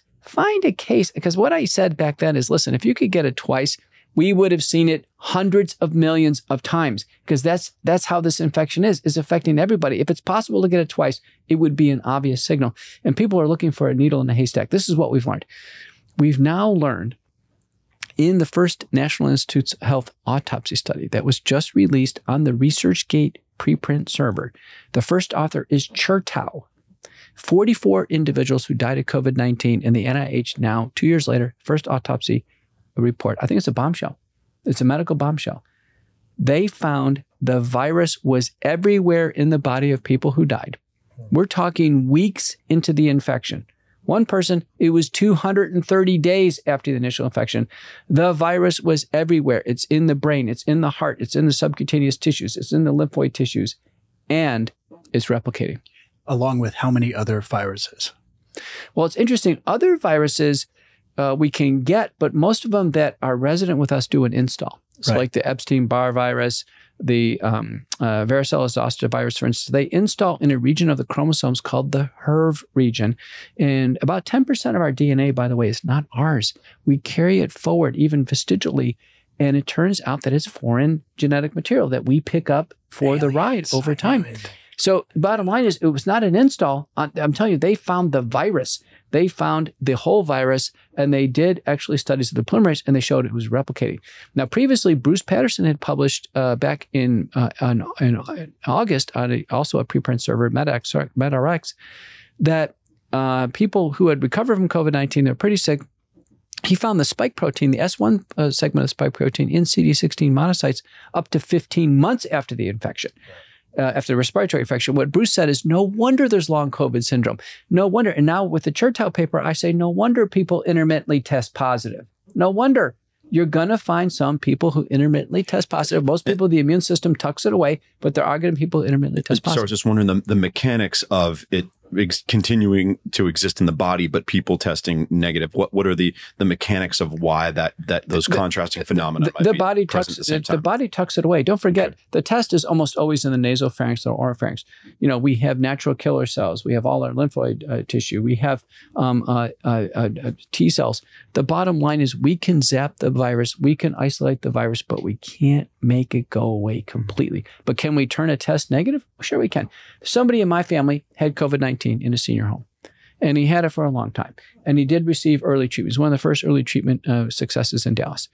And the bottom line is, he intermittently tested positive for months, about 17 times. And I keep telling my mom, I kept deciding, I said, Mom, he's not getting COVID 17 times. It is this intermittent testing thing, but it's one clinical syndrome. And so when I told America on Joe Rogan, I said, listen, it's one clinical syndrome, it's one and done. That was a true statement to the best I can interpret it. There was really unclear evidence that you could really get it seriously sick 2 times. And we relied on that natural immunity. In fact, countries that didn't have a lot of personal protective equipment, they relied on natural immunity. I advised Sri Lanka, for instance, in a crisis. They had me on the line and said, Dr. McCullough, we're running out of personal protective equipment. Delta's slaughtering the island. What do we do? I said, get your COVID recovered people out there, man these tents, get the ivermectin, hydroxy, and other drugs flowing, and put your masks on the critical people elsewhere. And they did it, and they obviously didn't infect the healthcare workers. The Cleveland Clinic had published a study on preprint. First author is Shraddha and colleagues. Ultimately, they withdrew the paper, but the results are summarized by Jennifer Block in the British Medical Journal, showing that workers that recover, the Cleveland Clinic workers, they go back out into the ambient work site, lots of COVID, no recurrent cases. But going back to this word virus, which most people have heard, obviously, but then all of a sudden, the last 2 years, now it's the virus. Yeah. So how many viruses might a human being have in their body at any given time? Oh, I don't know the answer to that. I don't. Would it be, I guess the question for the layperson is it more than 1 or is it more than 5? Right. That's good. Boy, I still don't know the answer to that. Those are all good questions. I mean, the body has a microbiome. This is very interesting. That's sort of where my question is going, because if you've got all of these things that are happening all the time in your body that you're not aware of, but don't really matter because your body's awesome and generally pretty vital and healthy, and we're pretty resilient creatures. But now all of a sudden you have this word and this actual thing, but then what does that do to somebody's mind where all of a sudden they're like, I have the virus? We're just largely uneducated about stuff. And the building that I live in downtown issued this big warning, and they're like, from now on, all residents and staff have to wear a mask. I sent an email to the building manager and I said, I absolutely respect what you guys are doing. I have a condition. It's called ataraxia. And I'm not going to be able to wear a mask. The building manager emails me back immediately. And they're like, Mr. Elder, no problem. We understand. Nobody's going to give you a hard time. If anybody says anything, please let me know personally. And, thanks for letting us know about your condition. I was like, all right. Did the mother trucker even think to look up what ataraxia means? Did you make that up? No, it's a legitimate, it's a Greek term, a Greek phrase, and it is a mental, emotional state of being, a state of profound serenity. That's great. That is so awesome. Described by the Greek philosophers as the optimal state for a warrior to enter battle. Wow. And so for years, I've told people I have chronic ataraxia, but they didn't even think to ask what this thing is. Poor guy. Yeah. We need more fear in Jesse. He's doing too well. Yeah. Yeah. Well, ataraxia is contagious. You have to love some things, but I have some quick points about the microbiome. The question has come up, can everybody get COVID? And what explains the fact that COVID sweeps into a house, you got 8 people in the house, 2 people don't get it, or 1 person doesn't get it. Leading research by Sabine Hazen, who is a very colorful person in academic research, a gastroenterologist, has shown that the microbiome the bacteria and all the organisms, the fungi that are in your GI tract, they're contiguous with what's in the nasopharynx. Obviously, the blend changes, but they're contiguous. And those who have healthy microbiome scores, as assessed by stool samples, actually are naturally defended against COVID-19. And she has pairs of people where someone is flagrantly infected with COVID-19, the other person in close contact and as close as it can be, and the other person can't get it. And the CDC has always told us about 15% people can't get COVID-19. The answer is they probably have a healthy microbiome. The proxy bacteria in the GI tract that's a proxy for whatever's going up in the nose fighting off COVID-19 is Bifidobacter. Is there a connection there somehow? With my understanding of Koch's postulates is that in order for an agent to be the cause of the disease, it must cause the disease the overwhelming majority of the time. Or did I misinterpret that? Boy, I don't know, but you're getting into this argument, and I do have some snipers on the internet. Ooh, I have a hot one right now that claim it doesn't exist. They claim what doesn't exist? The virus doesn't exist. Yeah. Okay. They said, aha, I got a trick question for you. Has it ever been isolated and grown in a Petri plate? Yeah, I've heard those questions. Ha! Gotcha. It doesn't exist. And I said, listen. That's a jump. I said, you got it. Let's walk out of here. We're done. It doesn't exist. We're done. So efficient. You win. You win. Conversation ended. Yeah. And so, people have done that. And I just said, I'm not an expert in this, but, I remember in microbiology growing bacteria on agar plates, and we tested, and we could see the bacteria grow and all that's fine. Viruses are different, and we take samples from one another. We see what happens to cells. We make inferences, and people have gone to the fact of taking electron microscopy. And there's a paper by Caldas and colleagues that did this, where the Chinese were transferring fluids. I mean, I'm not sure who the investigators were, maybe those from Spain and elsewhere, but they were clearly showing that there's something in a patient from COVID that can infect another cell in a Petri plate, and the things that are popping out sure look like viruses. So when we call it, and then when we take these and we take the genetic material, we can run an entire sequence and say, aha, that's SARS-CoV-2. And there's something called in silico modeling, which is a way of testing up against the standard. And what people have said is, aha, they're just assuming this from in silico modeling. It's not real. And I said, listen, that may work as a trick question to win some type of court case in Saskatchewan or whatever, but it's not going to fly here. It's obviously a lot of people who suffer with this. The virus is real. And there's one distinction that, or one topic that I think plays into a lot of these discussions is the notion of bioethics and medical ethics.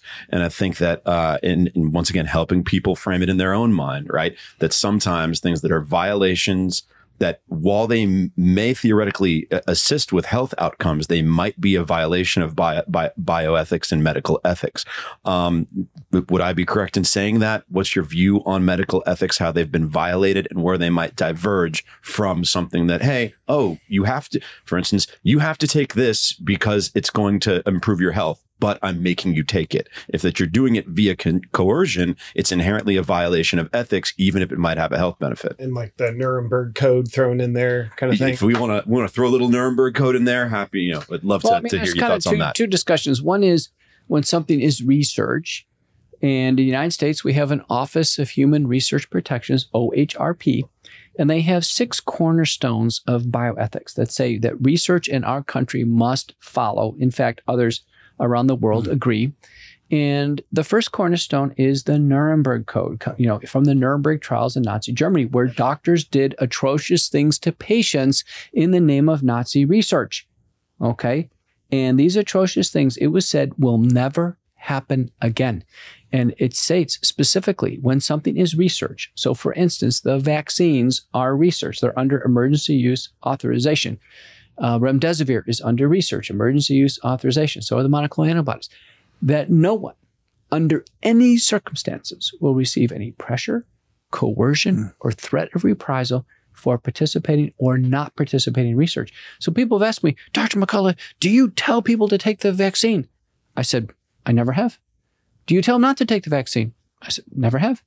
I said, because this is research, I must be neutral. The patient must make their own decision. I can, help them analyze data, but it must be neutral. If I had a research pill and I was the research doctor and I said, you have to take my pill. You need to take my pill.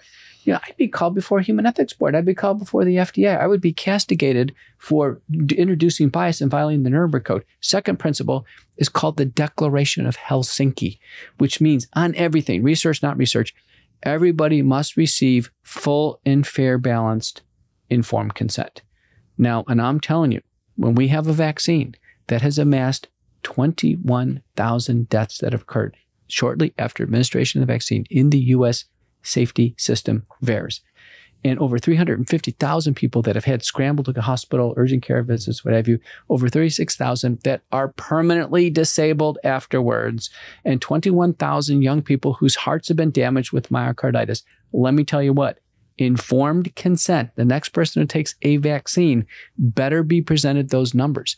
If not, we are violating the Declaration of Helsinki. So what's happened over time, effectively, the vaccine program and the responses from all the various entities have absolutely trampled bioethics. Yeah. Do you know that the American College of Obstetrics and Gynecology, with no supportive data from randomized trials, tells pregnant women take the vaccine? Jeez. So we can objectively look at the Nuremberg Code, the Declaration of Helsinki, and say those are being violated, period. Just trampled.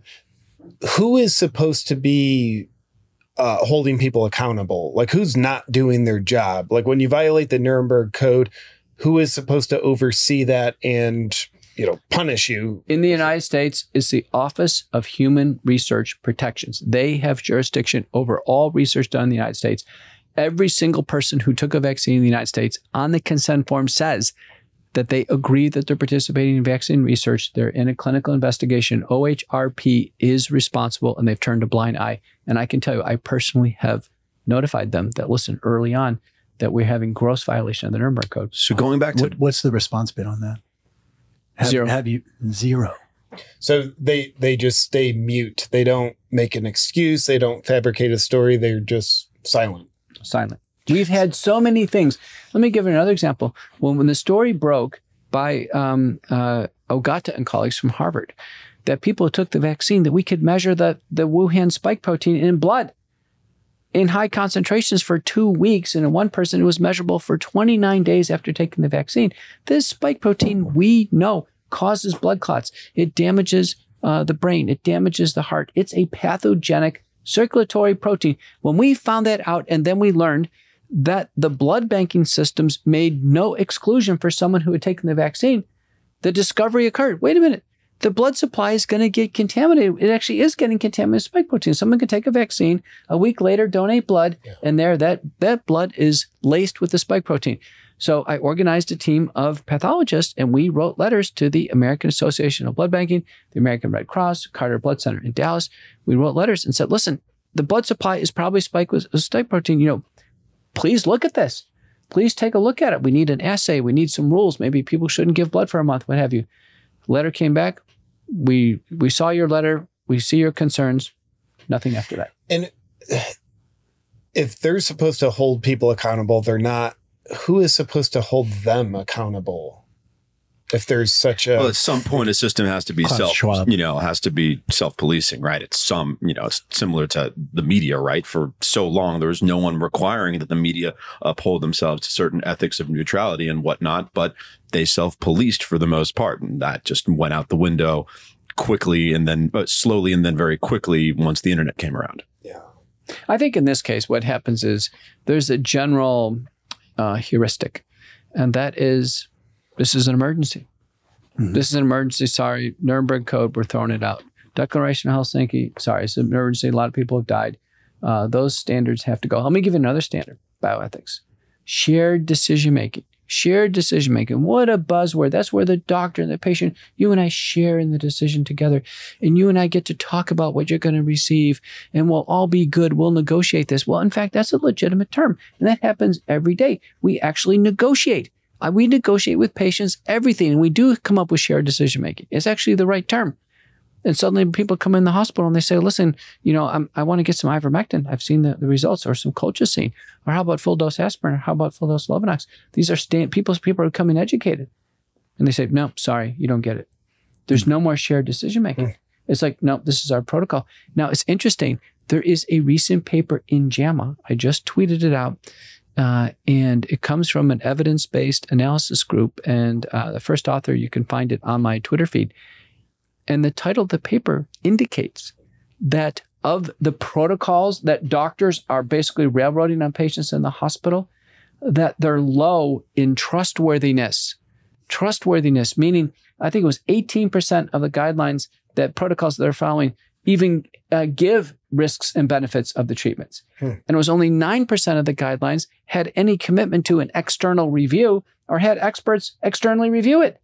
So these protocols that people are so wedded with, where they've taken away shared decision-making, they're not letting patients and their family members come up with any type of input on their care. These protocols are basically destroyed in this JAMA paper. So I tweeted this out. I said, families, listen, take this. Because families are going to court, by the way. They're going to court saying, listen, my family member is not being treated correctly. Since when has that happened in medicine?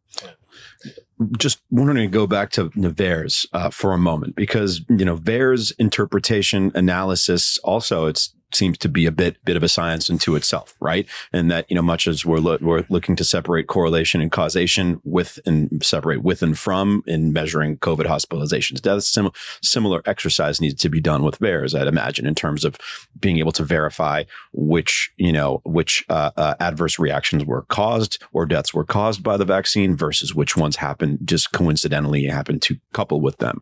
What process do you go through in how you think about VAERS data, where how do you separate the signal from the noise in that VAERS data and come to conclusions, even if they're not perfect, that can at least try to, iron out some of those interpretation inefficiencies? Well, anybody listening who's gone to graduate school in a whole variety of disciplines will recognize the Bradford Hill tenets of causality. There is a method to understand if something is causing something else. And I'm a trained epidemiologist. I trained at University of Michigan, probably the top 5 places in the whole country. And I tell you, I still remember this as fresh as it was 30 years ago.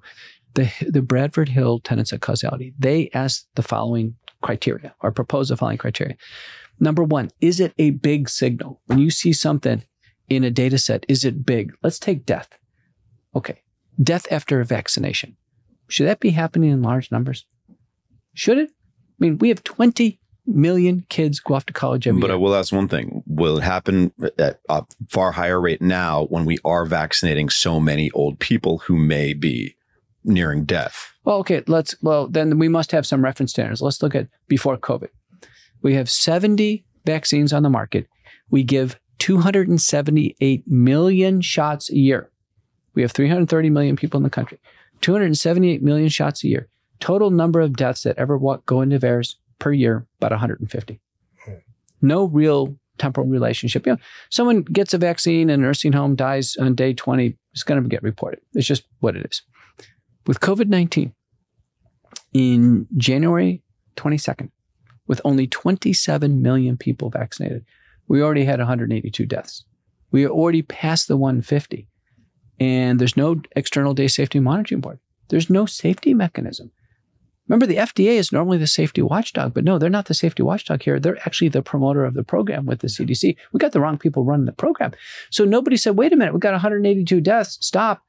We have to analyze this. Only 27 million people took the vaccine. It was mainly Pfizer, hardly any Moderna, no J&J. 182 deaths. So at that point, it should have been stopped. People ask me, I made a presentation for the Heritage Foundation in Washington. They provide a lot of input to the House and the Senate and others. And you could hear a pin drop when I got to that point.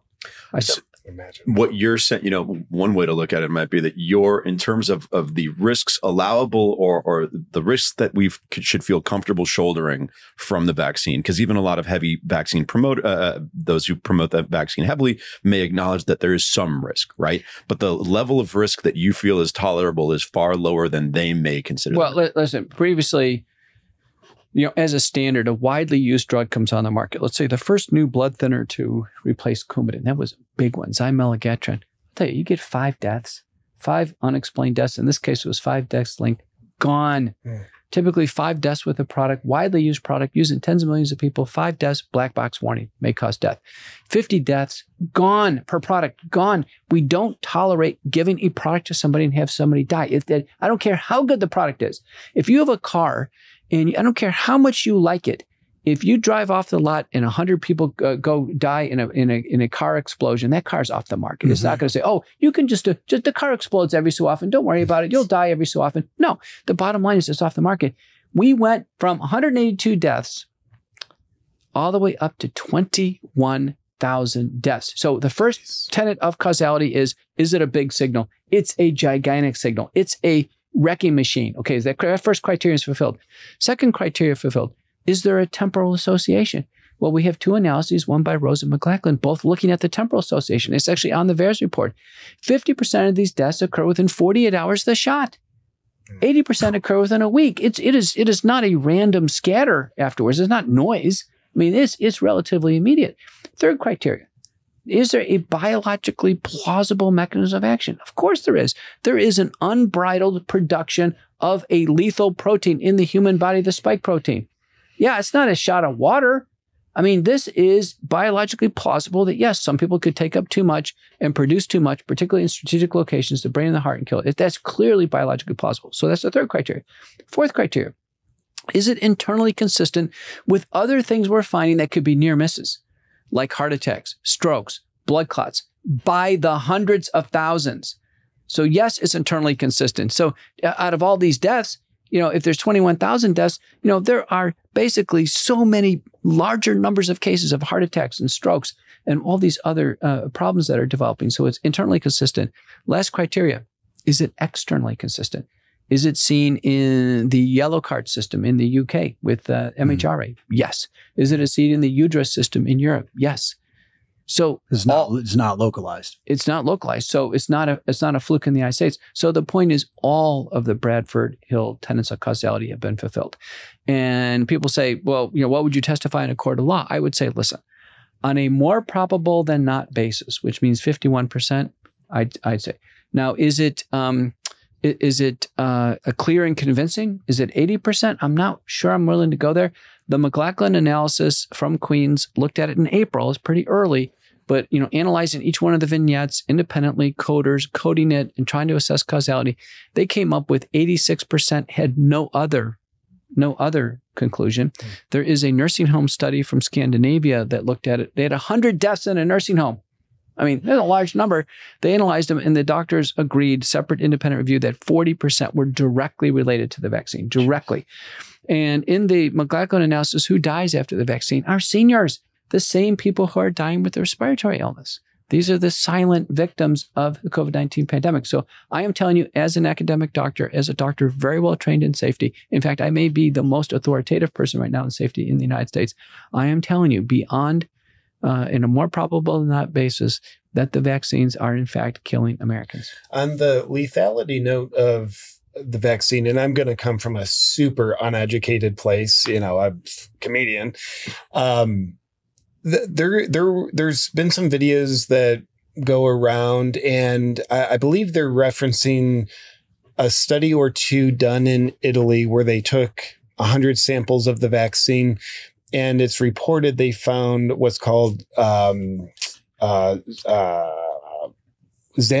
oxide, not xanthine, graphene oxide, graphene hydroxide, which is said to be a poison. Do you know anything about the truth or falsehood of graphene oxide being in vaccines? Okay, you wild conspiracy theorist. How can Earth is flat? How can anybody on the vaccines come up with conspiracy theories? I'll tell you how. When the vaccine manufacturers don't disclose everything that's in the vaccines. So everybody's been said, listen, take a needle in every arm, take a shot every 6 months, take a shot every 3 months. But by the way, we're not going to tell you what's in it completely. For 55 years. For 50. So lead attorney at Aaron Siri, co-counsel Elizabeth Prem, said, listen, enough's enough. We're going to sue. We're going to take the lead company that has the most people injected, Pfizer. We're going to sue them. We're going to sue them and say, listen, just tell us what's in the vaccines and show us all your regulatory data on the vaccines. And during discovery, it was learned that Pfizer has 400,000 pages of regulatory. And it's not uncommon. We could have 30 pages per safety report. I mean, it's not uncommon at all to be that. And I chaired data safety monitoring boards where sometimes our Data review can be 14,000 pages in a data reviews, is periodic. So it's not uncommon. So what Siri said is, listen, I want 30 doctors, external doctors who are expert in safety. I'm one of them. In fact, I'm now been named a captain of the team, a public health professional team, to review the data for America, to explain what's going on with the vaccines. And incredulously, the attorney for the FDA went to the federal judge and said, we don't want to release it. The FDA said this. We don't want to release this for 55 years. So I'll fully disclose on this podcast, I'm 59. I will never make it 55 years to lead the team to review the data. And in fact, they doubled down. They kicked it out another 20 years, I think. And no wonder people don't trust the pharmaceutical companies or the FDA, because it appears as if the FDA is completely collusional in this. And so what happened is one of the Pfizer employees basically got a little unstable and leaked out a few thousand pages. And it turns out Pfizer knew about thousands of deaths early on within the first few months. But that really messes with shareholders' happiness. Yeah, like it's a problem. Well, a blockbuster drug is considered $1 billion in sales. Now, typically a drug takes 10 to 15 years to develop and has a massive amount of money sunk into its development costs. With these vaccines, all the development costs were covered by the federal government. All the distribution costs and production costs were covered by the federal government. There's no sales force for these vaccines. They're under emergency use authorization, and almost all of them were pre-purchased before we even know if they worked. So in the first year of the pandemic, as reported in multiple economic reports, Pfizer earned $33 billion. Second year, $36 billion with no costs. Yeah, that's profitable. So with Pfizer's data being under lock and key for somewhere between 55 and 75 years per their request, they don't report what's actually in the vaccine. So are you saying we don't know if graphene oxide is in there? We don't know. Everything's conjecture, and people are going wild. You'll see these things on the internet where someone says they thought I saw a creepy crawly in there, some type of lizard, or nanobots. That's proven. And why do they do this? Why does the CDC on their website? Why do they have in there? There's no trackers in these vaccines. Like, why do they have that on their website? I mean, the idea is, fueling conspiracy theories. If there was an earnest attempt to have everyone take a vaccine, we're saying, listen, full transparency. We're going to tell you everything that's in these vaccines. Here's every bit of data. We're laying this out for you. Listen, we're too far into it. We've had 21,000 people die in our database. Half of those are domestic. That means roughly 10,000 Americans have died. A recent analysis from Colombia, first author is Pantazatos and colleagues. Second author is Seligman.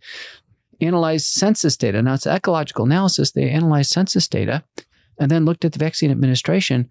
They are coming up with an estimate of loss of life from January to August in the United States at 180,000 Americans.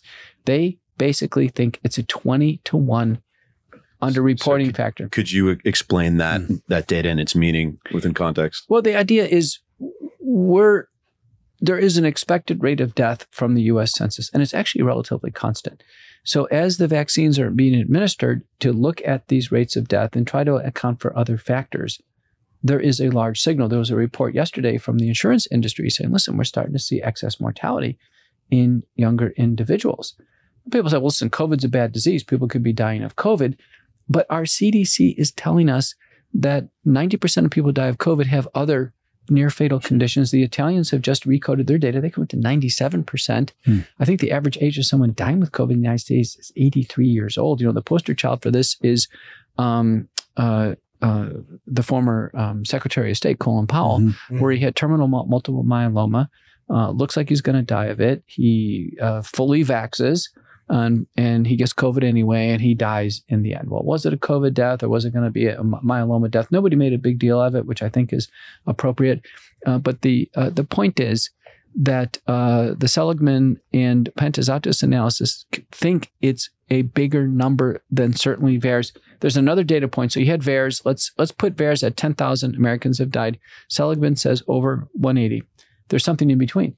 There is a lawsuit by lead attorney Tom Rentz that worked with a whistleblower who is a CMS contractor that said, listen, the Center for Medicaid Medicare Services, they know when people die. They know when people know the vaccine, and they can see these deaths occurring in close proximity to the vaccine, and they don't need somebody to report it. Don't forget, VAERS needs somebody to report it. In VAERS, we know from a paper from Meisner and colleagues before COVID, we know 86% of VAERS is reported by a doctor, a nurse, a coroner, a paramedic, some other person who thinks the vaccine causes. So what's in VAERS is actually pretty good, and it's vetted. So you get a preliminary VAERS number. So a lot of people talking about, hey, VAERS, you can't look too much into it because anyone can come up with any sort of, there are verification mechanisms in VAERS. There is. Listen, I've done VAERS reports. Let me tell you, it's painful. I got 3 more to do for my clinic. I'll do them for you. But it takes forever to do the entries.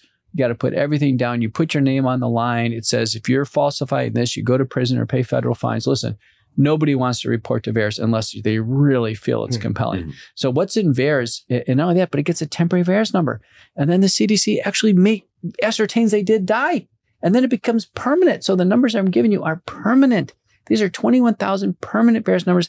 Half are domestic, half are from countries that use our reporting system or report through Pfizer or the other companies, and they end up in the U.S. system. But the point is, that's a large number. It's way more than 150 or 50 we should have seen. And the point of the Tom Rentz CMS whistleblower lawsuit against the United States, early summer, the number was 45,000. That said, listen, CMS, as of early summer, saw 45,000 deaths of CMS recipients. It was a nidus within CMS, and the extrapolation was from to the country, because the CMS, I think, is 17% of U.S. residents. The point is, the number for the country from the Tom Rentz lawsuit was 45,000. VAERS at that time, I believe, was about 9,000. So we had been running with an underreporting relationship for mortality from VAERS. We thought at 5. Seligman just put that up at 20. We are talking, this is important, because if these analyses are correct, we will conclude that more people died of the vaccine than of COVID. This is really important because COVID, don't forget, the comorbid conditions contribute greatly, and the number of people who truly die of COVID as the lead, that's really the destructive force, is about 10%. So I just want to make sure they're clear on that, because it's the type of comment that a lot of people could look at from a lot. So you're saying if we were to just your assertion is, if those numbers hold up, if we're comparing the deaths strictly in a linear fashion, 1-to-1 from the vaccine versus, once again, strictly one cause, COVID, not COVID plus comorbidities, in that case, deaths from the vaccine could exceed deaths from COVID. That's what you're saying. That's a proper interpretation. Okay. So we're looking at deaths from the vaccine exceeding deaths from COVID. We're looking at the Nuremberg Code being completely disregarded. What's the difference between what's happening versus a genocide? Well, we're looking at the proxy for what's going on. If you're trying to ask, is this real or is this like a science fiction movie? Yeah. The proxy for this is hesitancy. So the question is, are we just fabricating all this, or are people really hesitant? Well, we had the first signal that people were hesitant in April. And what we found there is rates of vaccination in the United States dropped off a cliff, and nobody's taking a vaccine. And then we started to see these gross distortions, like, here, have a beer and take a vaccine, have a donut, have a hot dog. How about $1 million raffle? Let's lower the age of consent. How about a free college scholarship? What about the WHO that says, you know what? Children don't need their parents to consent anymore. If you just show up to school, we'll just put it in you. We started to see these, we're just talking about really gross violations of bioethics, inducements, and it kept going and going. How about in Europe, a trip to a brothel for a man if he'll just take the vaccine? You know, you show up to DFW airport, and they say, listen, there's a vaccine center over here. Like, that's the last thing I want to do is take a vaccine. Within an hour, have that spike protein circulating in my bloodstream and have a big deep venous thrombosis. So, but the idea is, you know, right now we're almost like in a movie where everything is becoming bizarre and contorted, and there seems to be no rules, and everyone's just kind of going along in this hubris that somehow this is a good thing. And our former president of the United States just got up in front of the country and said, no one's died after the vaccine. Well, listen, people have been talking since April. They've seen their loved ones die after the vaccine. We don't need VAERS. There's so many people who have died that there was an informal internet survey that was done this summer. And I said, listen, does anybody out there know of anybody who died of the vaccine? It was unofficial, but the number came in roughly at 12%. That's enough people who knows of somebody who died of the vaccine. The word was out. So once the word was out that you could die with the vaccine, no one took it. The inducements did nothing. So then what happened? So listen, we gave you enough carrots. Now we're going to use a stick. Right. Mandates. Yeah. Now the mandates come. Now this is a real test. Now if you're mandated, people say, well, I was being obstinate. I'll just take it. I know it's good for America. People are saying, listen, I'm walking off the job. Yeah. It's my life or this damn job. Screw the job. So I'm telling you right now, people know the vaccines are lethal. Massively. And you're seeing, like in New Zealand, this new term that they're rolling out is freedom as a service. They're completely shifting the narrative to say freedom is now something that you get to opt in for if you follow the thing. The president of France came out a couple of days ago. I don't know if you saw, JP, that he's intentionally, like he used the word piss off. We are now wanting to piss off the unvaccinated. We want to make life as hard as possible for them. These are literal things that these politicians are saying. How do these people, they've lost the plot. Like even ignoring if a number of things that we've discussed about risks, even if they're false, this is unethical in every way imaginable. And like, I think a poor reflection on their character. Who talks like this? Yeah. And bullies. I think crazy. It's just not intelligent deception. I made a video a week or two ago. You make videos? I do. I'm on the internet. The Earth being flat, right? But yes, the video was called Advice for the Authoritarians. And of course, satirically, but I'm there talking to the authoritarians, advising them on how to better deceive people, because right now it's like they think people are dumber than they are. They're playing poker with their cards facing outward. The president of France says, we want to piss off the unvaccinated. Biden says you're in for a winter of severe illness and death. And it's just not intelligent deception. Mm-hmm. And I personally think one of the most powerful awakening forces right now. I mean, I look at your work, I look at what we're all trying to do, and so many other great voices out there. But I think the most powerful voice of awakening right now is the authoritarians. They're in plain sight. It's obvious. It's not hidden. And I think the more they do, we were talking about absurdities earlier. The absurdities are so absurd now. If you were writing a science fiction movie, you would have to pull it back, because it's just not believable. It'd be like Mystery Science Theater 3000. It'd just be like throwing lines up at the screen, because it's ridiculous. Asinine. It's just, and then in trying to attribute it, right? And what's the motive, right? I don't know what other people's views are, but I do think that groupthink can be that powerful, that human stupidity can be that powerful, and that, a corruption based on incentives within institutions, as opposed to something that Dr. McCullough, I heard him say earlier, that there are no secret memos. There's no secret memos. Nobody's circulating this behind closed doors and kind of engineering this. But really, people can get caught up in this psychosis where they abandon their integrity, they abandon their ethics, and they abandon their critical faculties and engage in kind of pseudo-authoritarianism, not necessarily as some, quote, everyone wants to use the term, conspiracy. It's not. That really, you can see many examples of people acting this irrational and unethical throughout history. Yeah. And it doesn't have to be somebody pulling the strings behind the closed doors. No. It really can just, people can get swept up. And that's how I've seen it. And it can be all these reactive systems, and they're all reacting to each other. There is I would love to get all of your opinions on this, actually, like the prime mover behind this. Like, what is it? Is it Klaus Schwab and the, IMF? Is it, that Mission Impossible? That's Mission Impossible. The IMF, the WWF, World Wildlife Fund. Pandas are behind this. World Economic Forum. The pandas are behind this. And the pandas. Vicious animals. I was asked that question by Tucker Carlson, actually, in a kind of breakout interview back in May. And then sure enough, Rogan asked me about 3 times. Yeah. And I thought about it for a while now afterwards. And I said, think about the naivety of the question. It's like only Dr. McCullough knows who's doing this. Right. Tucker Carlson goes, who's doing this? And I was like, only I know. Right. Think about that. So good. And you're getting the exclusive, Tucker. Right. Yeah. And I'm giving you the exclusive. It's, I agree. It's in the open. And people say, wait a minute, they're trying to do population control. This is trying to kill people. And I'll say, well, wait a minute. If it's, you could say that for the genetic vaccines, the lipid nanoparticles, and the hyperconcentration in the ovaries. But wait a minute, other countries, it's Sinovac.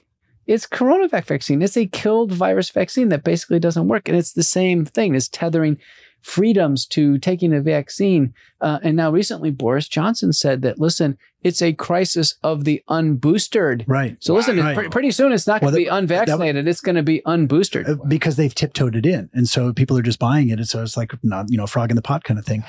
So we have some questions coming in, actually hundreds of questions coming in. And so one of them, some of the top rated questions was one, can you explain the nasal and throat preventative / early treatment?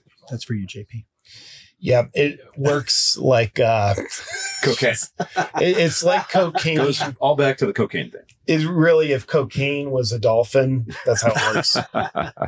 No, so there are now 12 studies, a couple thousand patients, and I give a lot of credit to the Bangladesh investigators, Chowdhury and colleagues. Did a wonderful randomized trial, 606 individuals, 303 in each group. The lead compound is povidone iodine or betadine, the brown solution that the doctors use in the emergency room to sterilize wounds. It's also used as eye drops. It's fine to use externally as long as you don't swallow it. And it's basically a 10% solution that you make to a 1% solution. So it's a 10-to-1 dilution. And that means basically taking povidone iodine or betadine, take half a teaspoon in a shot glass of water. It's the easiest way to do it. Get a bulb syringe or spray bottle, spray enough on the nose, sniff it back, and then spit it out. So it's got to get all the way back and spit it out. And do that twice. Take the rest of the shot glass, gargle it, spit it out. You're done. I'm telling you, this is a winner. In the Chowdhury trial, it's clearly markedly reduced the progression of disease. It basically turns the PCR negative within a short few days. If you do nothing, that virus is just breeding in your nose for days. Knock it out with povidone iodine. It's an acute treatment. It's also a preventive if you do twice a day, particularly after you come home from a day when you're in congregate settings. I do it myself. I've got it at home now. I'm convinced. I've done it in a 98-year-old person. We've done it as low as 8-year-old individuals. It really works. It's something because you're reducing the viral load, particularly with Omicron. It is just replicating 70 times, spinning around in the nose. People all want to take all these pills. I said, listen, it's in the nose. Zap it in the nose. If you can't take iodine, you can do a 1-to-3 dilution of hydrogen peroxide. Do the same thing. The principle is if it stings up there, it's too strong. Things need to be dilute. It doesn't take much to kill the virus.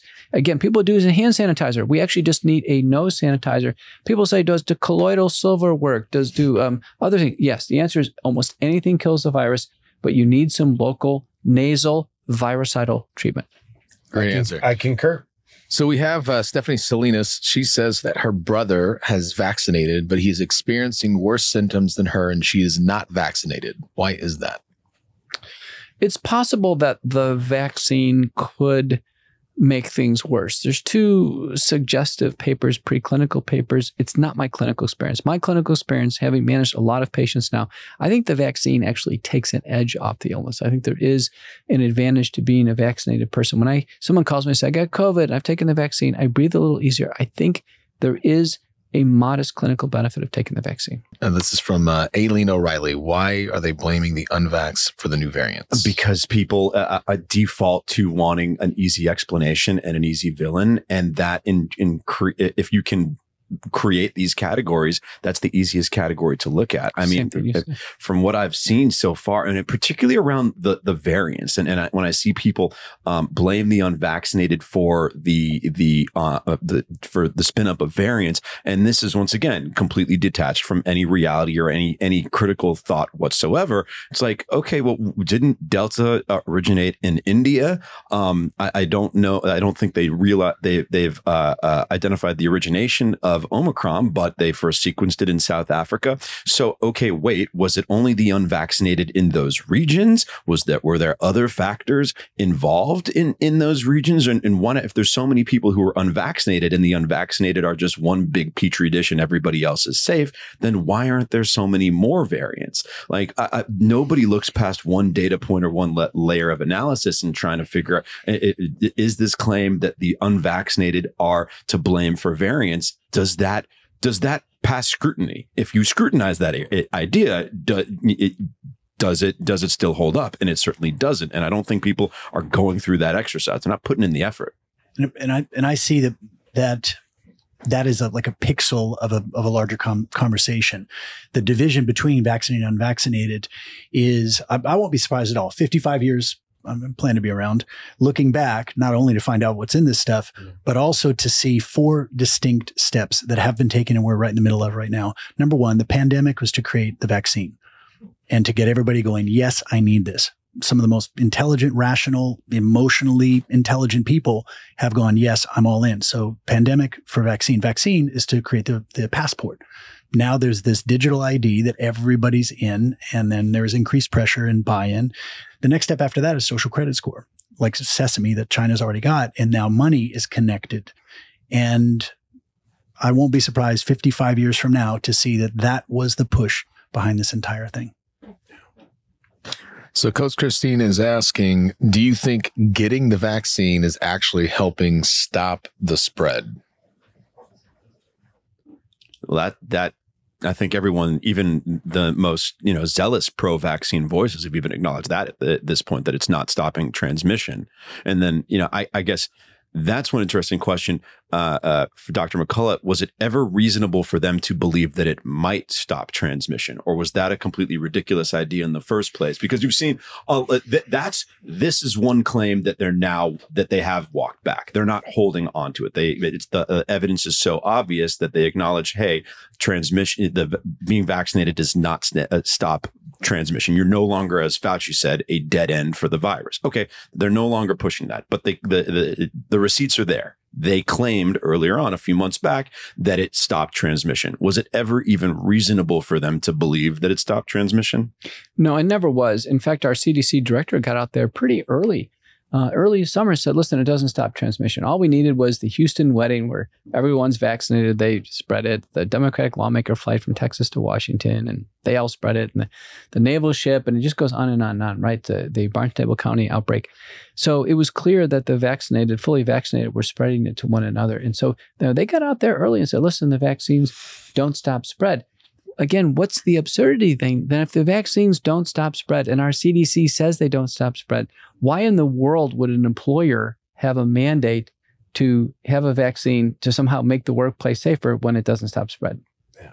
If it's about the virus, that doesn't make any sense at all. Yeah. So Aiden asked this question that might actually be a really good answer for you, doctor. How do we know we have a specific variant if we can't test for it? The testing is done by genomic sequencing in departments of community health, and they have representative samples. They're actually running samples every day, every week, and the data come into the CDC and it's compiled. So we know, in a sense, what the weather forecast is. We know what the weather is 3 weeks earlier as they come in. So the data come in arrears. So the CDC relies on a system called Nowcast, and it's actually pretty solid. And Nowcast basically says, listen, everything we've seen based on modeling the rest of the world, this is where we are now. As of January 4th, the CDC on Nowcast says we're 93% Omicron. And they've been right. What's different is on the variants is, remember, we have the pre-vaccination era. So you can't blame anybody. Everyone's unvaccinated. And there we always had a variety of strains. It's like natural variation. What vaccination did is it allowed a dominant variant to move forward. When we had Delta and it moved forward and Delta became 99% of what we had, that was the first time ever. And what creates hyper-dominant mutants is mass vaccination. All the studies agree. Kelly Dowdle asks, how is the new approved Pfizer home pill any different than ivermectin? It's very different. The Pfizer pill is a combination of a novel kinase-like 3 inhibitor combined with an older protease inhibitor called ritonavir, which is an HIV drug. And in a large clinical trials program, it did drop the risk of hospitalization and death substantially, over 80%. But interestingly, that composite was less than 1% in clinical trials. So how can Pfizer do a clinical trial and get people with a less than 1% risk of the outcome? It's stunning because in clinical practice, we're facing all these severe patients. It's obvious they did a lightweight study. They did not recruit high-risk patients. Having said that, it looks like it works. People ask us, well, are you going to use that in practice? I said, I wouldn't rely on it alone. I think people are still going to need prednisone and aspirin, the other drugs we use, but I'll welcome it in as a combination. I think the most interesting thing about the new Pfizer and Merck drug is not the drugs themselves. It's what is the medical community going to do with this? We've had 2 years of 500 doctors, myself including, holding up the damn country. I mean, I've been working day and night for 2 years. Is suddenly the primary care doctor going to get in the game and treat COVID? I'll be really interested to see. That will be interesting. Well, that's actually interesting, right? Because I think that's a way of thinking that a lot of people not in the medical community, they just lump all doctors together and the function of all doctors together, right? So what, in terms of how the medical community kind of demarcates between like when the doctor in this category performs, has X objective, and when the doctor in this category has Y. So you're saying that your primary care physician, who might be checking your height, checking if you got hernias or taking blood tests, that they have essentially been, for the most part, other than in a couple outlier scenarios, uninterested parties in COVID, and now that they're going to be interested parties, is that what you're saying, or am I misinterpreting? I think they've been uninterested because of one, fear. If you're really fearful of the virus and your guidelines say don't treat it, then you've got your answer. I'm not treating COVID. Nope, there's no treatment. No, I don't want to get involved with that. Even if it's going by the phone, and now you're forced to face a potentially fatal disease by phone. Even if you're not going to see the patient in the office, you still pick up the liability. And it was so easy when the NIH guidelines said, don't treat it at home. Infectious Disease Society of America says, don't treat it at home. The AMA says, we're going to abolish the use of ivermectin. The FDA says, don't use hydroxychloroquine. Talk about the most convenient statements to a doctor who doesn't want to take any risk. It's like, that's easy. I'm not treating COVID. Now, suddenly the disruptive thing is Merck says, well, now we got a pill. And Pfizer says, now we got a pill. I think it's going to be so interesting to see, are these pills used?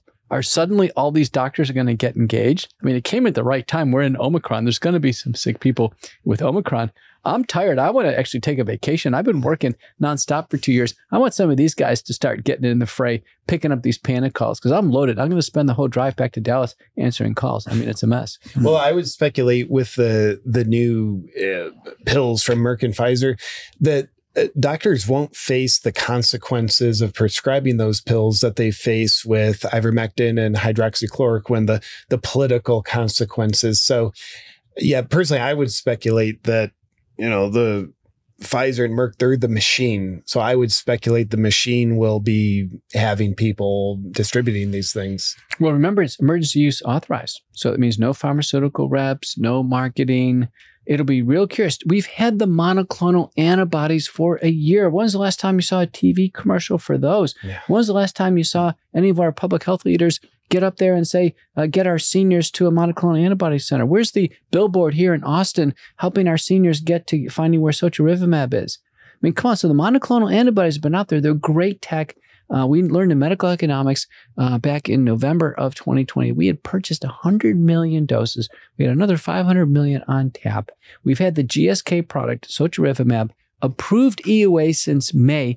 It's specifically designed to handle the mutant strains because it targets a non-mutational aspect of the spike protein. Where is it? We got GlaxoSmithKline, a blue ribbon company. We got the U.S. government, Operation Warp Speed, Joe Ladapo, new Surgeon General, down in Florida with Ron DeSantis raising holy hell on where are the monoclonals. I got to tell you, I think heads should roll based on a crisis right now. If there's a single senior citizen that doesn't get offered a monoclonal antibody, I think that ought to go up the flagpole because it's a tragedy. In my health system, I'm in the biggest health system in Texas. They sent out an email saying, listen, we're out of ammo. It's even more morbid in that they seem to be denying people access to monoclonal antibodies by the color of their skin, which is quite fascinating. Mm-hmm. But and I know I think you have addressed this issue previously on other chats, but in terms of squaring away the profit motive as a driver of some of this kind of unethical or illogical behavior, but the profit motive is apparent and is present with monoclonal antibodies, and why that's not driving more adoption and more usage. And that seems to be is there a way to square that circle? Remember, pre-purchase, very different. Profit motive, when the company's selling a product, they got to market it. They got to hustle. They got to put up billboards. They got to do advertising. This is all pre-purchased. Remember, this is emergency use authorization. That means emergency use authorization means the government doles it out. The government either makes it or doesn't make it available. The government picks up all the responsibility on the product. Very different than a commercially approved product. What's blown my mind in this whole thing is how swiftly and how wholeheartedly so many people began to take medical advice and health advice from the government, when there's been, beside like the food pyramid, there's not any other totally institutionalized, this is what's good for you. And even the food pyramid is a whole other conversation. But this idea of, all of a sudden now I'm being told what I should do, and I'm just going to go with that, when there has been nothing saying get outside. Like 5 years ago, if there would have been ads running saying, get some sunshine, hug a loved one, get together, enjoy, shake your ass and listen to good music once in a while, meditate. If those ads had been running and sponsored by the CDC or sponsored by World Health Organization or sponsored by Bill Gates or whoever else might be pushing this new narrative, then it would make sense to me that everybody would go, oh, here's the people that have been guiding me, and now they're just telling me something new, and I've trusted them all along. But there was no history of that. Now we've got all this new information, new authoritative voices, and people are just jumping on. That blows me away. Fear's a hell of a drug, isn't it? It can motivate intelligent people to do intelligent things because they're functioning from their reptilian brain, not their neocortex. I mean, the idea of what's his face, who's the head of the NIH, the fact that he's never treated a single COVID patient, and we're pretending that he's the lead authority on how to interact and stay safe from this thing. And by the way, he's a guy who's never been elected to anything. To me, it is not intelligent, but and by the way, I think there's far more people not obeying him now than what we'd lead to believe. I'll share this with y'all. A few weeks ago, I ran a poll on my YouTube channel. You can put out these polls on the community tab. And I just asked a simple question. I didn't lead it. It was, what do you think the lockdowns are about? Option A, keeping people safe. Option B, tyrannical control. Over 100,000 people took part in the poll. 4% thought the lockdowns were about keeping people safe. 96% of people think the lockdowns are about tyrannical control. So, but 4%, this is my audience, so it's skewed. Of course, there's more than 4% of people in America that think the lockdowns are like, keeping us safe. But the thing is, the people who are, just without beating around the bush, acting like sheep, they're not stupid people. Right. They're very intelligent people not accessing their intelligence. It's there as a resource, but they're not accessing their intelligence in the moments that they are making their health decisions. People operate based on social incentives more than on their intelligence. I mean, I've seen it. Listen, I went to the freaking Ivy League degree and the law school degree. I saw all, the supposed high achievers, right? And I was like, wait a second, these people are incredibly unimpressive, and you just start noticing, it's like, wait, people are going to act based on, how to get praise and avoid criticism. Yes. Those are the incentives, not, it's not everybody, but it's more rare when someone's actually putting in the mental work and the struggle, because, right, you have to struggle for some of these answers and to come up with the right one. You know what I find interesting? You mentioned that word tyranny, that you look across the world from Macron or Trudeau, and you just keep going country after country after country. And you have to wonder, are there conference calls where everybody gets on the call and say, hey, how are you doing? Are you really screwing your population? Are you locking them down? Are you driving them into the ground? Or do you remember that Avengers movie where I think it's Charlize Theron, I think that's her name. She was in the plane and she was flying around the world, just absolutely creating chaos. No, it wasn't that. It wasn't Avengers. It was Too Fast, Too Furious. And she had Dom. Remember Dom, the guy who always crashes a car and he comes out of the fire. And anyhow, she had him up there, and she was basically just tooling with the entire world. She was flying around, just creating. And I wonder, is somebody flying in a plane just around the world, just saying, lock them down, screw them into the ground. Why don't you put them in camps and vaccinate the crud out of them? Is somebody getting enjoyment out of this? Is there some sadistic thing, or is this just people in mass formation? People keep saying tyranny as if somebody wants to exert something bad on someone else, or is it just this state of affairs that we're in without any real central driver? Well, I hold these people, even if they've risen to the level of head of state, in fairly low regard. So I do think I think it's more likely they're part of some sort of mass psychosis, as opposed to doing this deliberately. They're not that, these people are not that talented. Oh, since we mentioned Mark Cohen, though, I have to take credit for. You're actually talking to somebody who has been accredited with causing a riot in Paris. Kidding.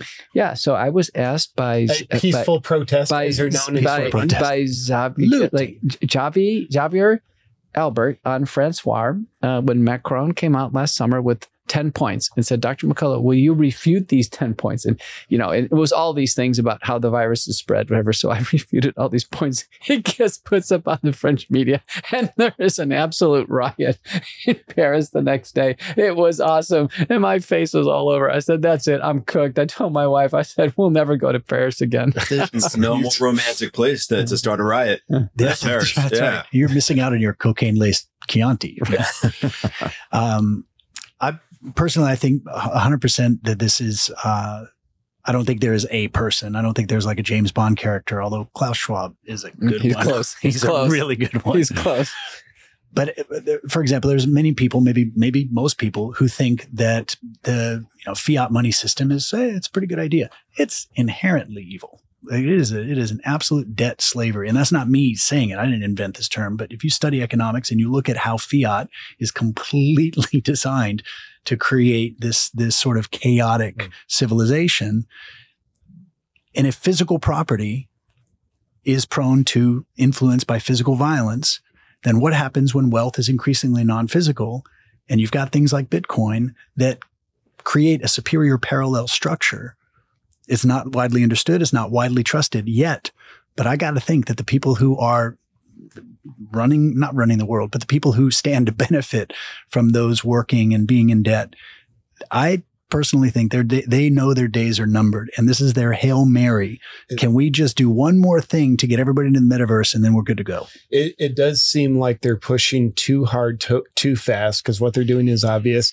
And I'll share my opinion, Matt, and this is a delusional redhead. It's my opinion. I do think there's an organized effort with the tyrannical control. Personally, I don't think it's just, hey, everybody's under mass formation and there's some ignorance going on, and then kind of like this is the result. I look at the governments around the world and how there's very much a lockstep. So coordinated. There's synonymous nonsense going on.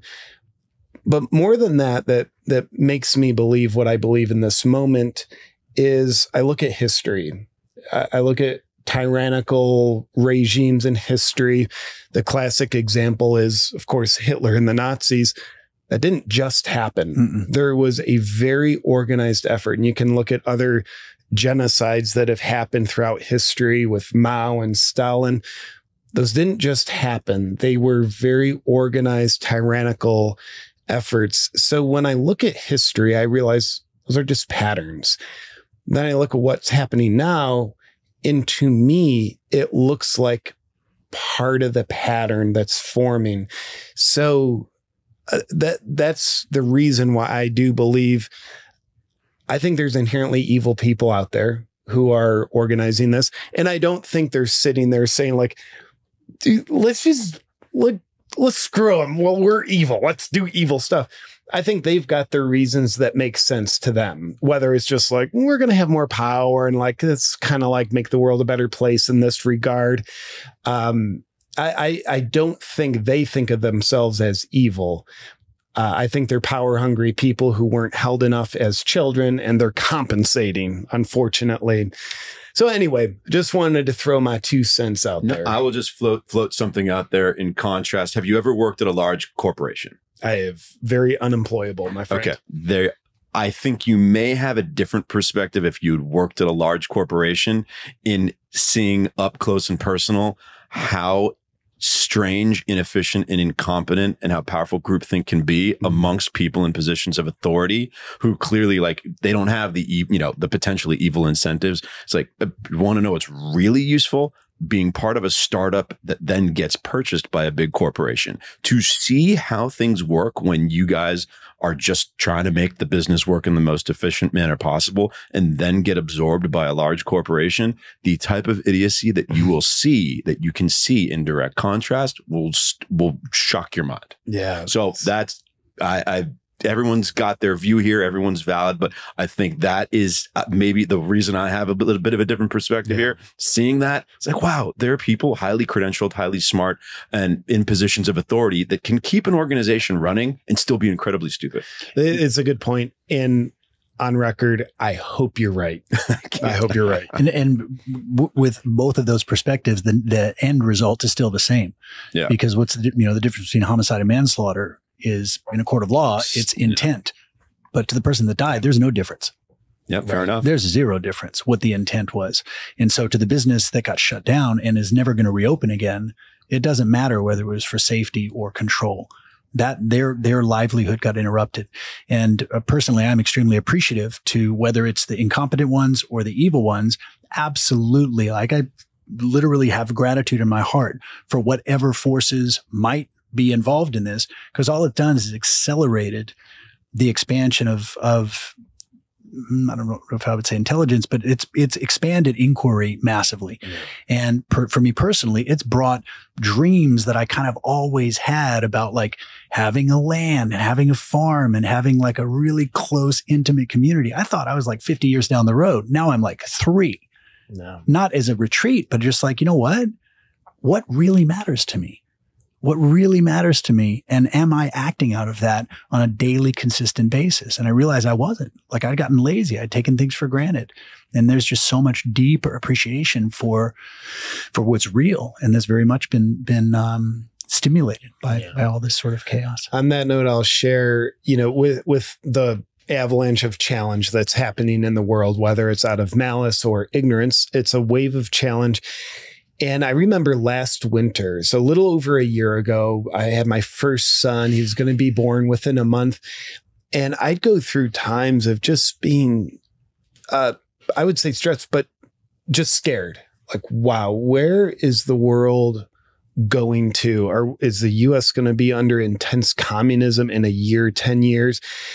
And I'm bringing it, like I felt guilty. I'm bringing my child into this world. And Jesse, you said something, I think it was on a text thread with a group we're in with regard to what's going on in the world. You said something that has helped me more over the past year find my power and relieve unnecessary fear more than anything else. And what you said was, Luke Skywalker needs a Darth Vader.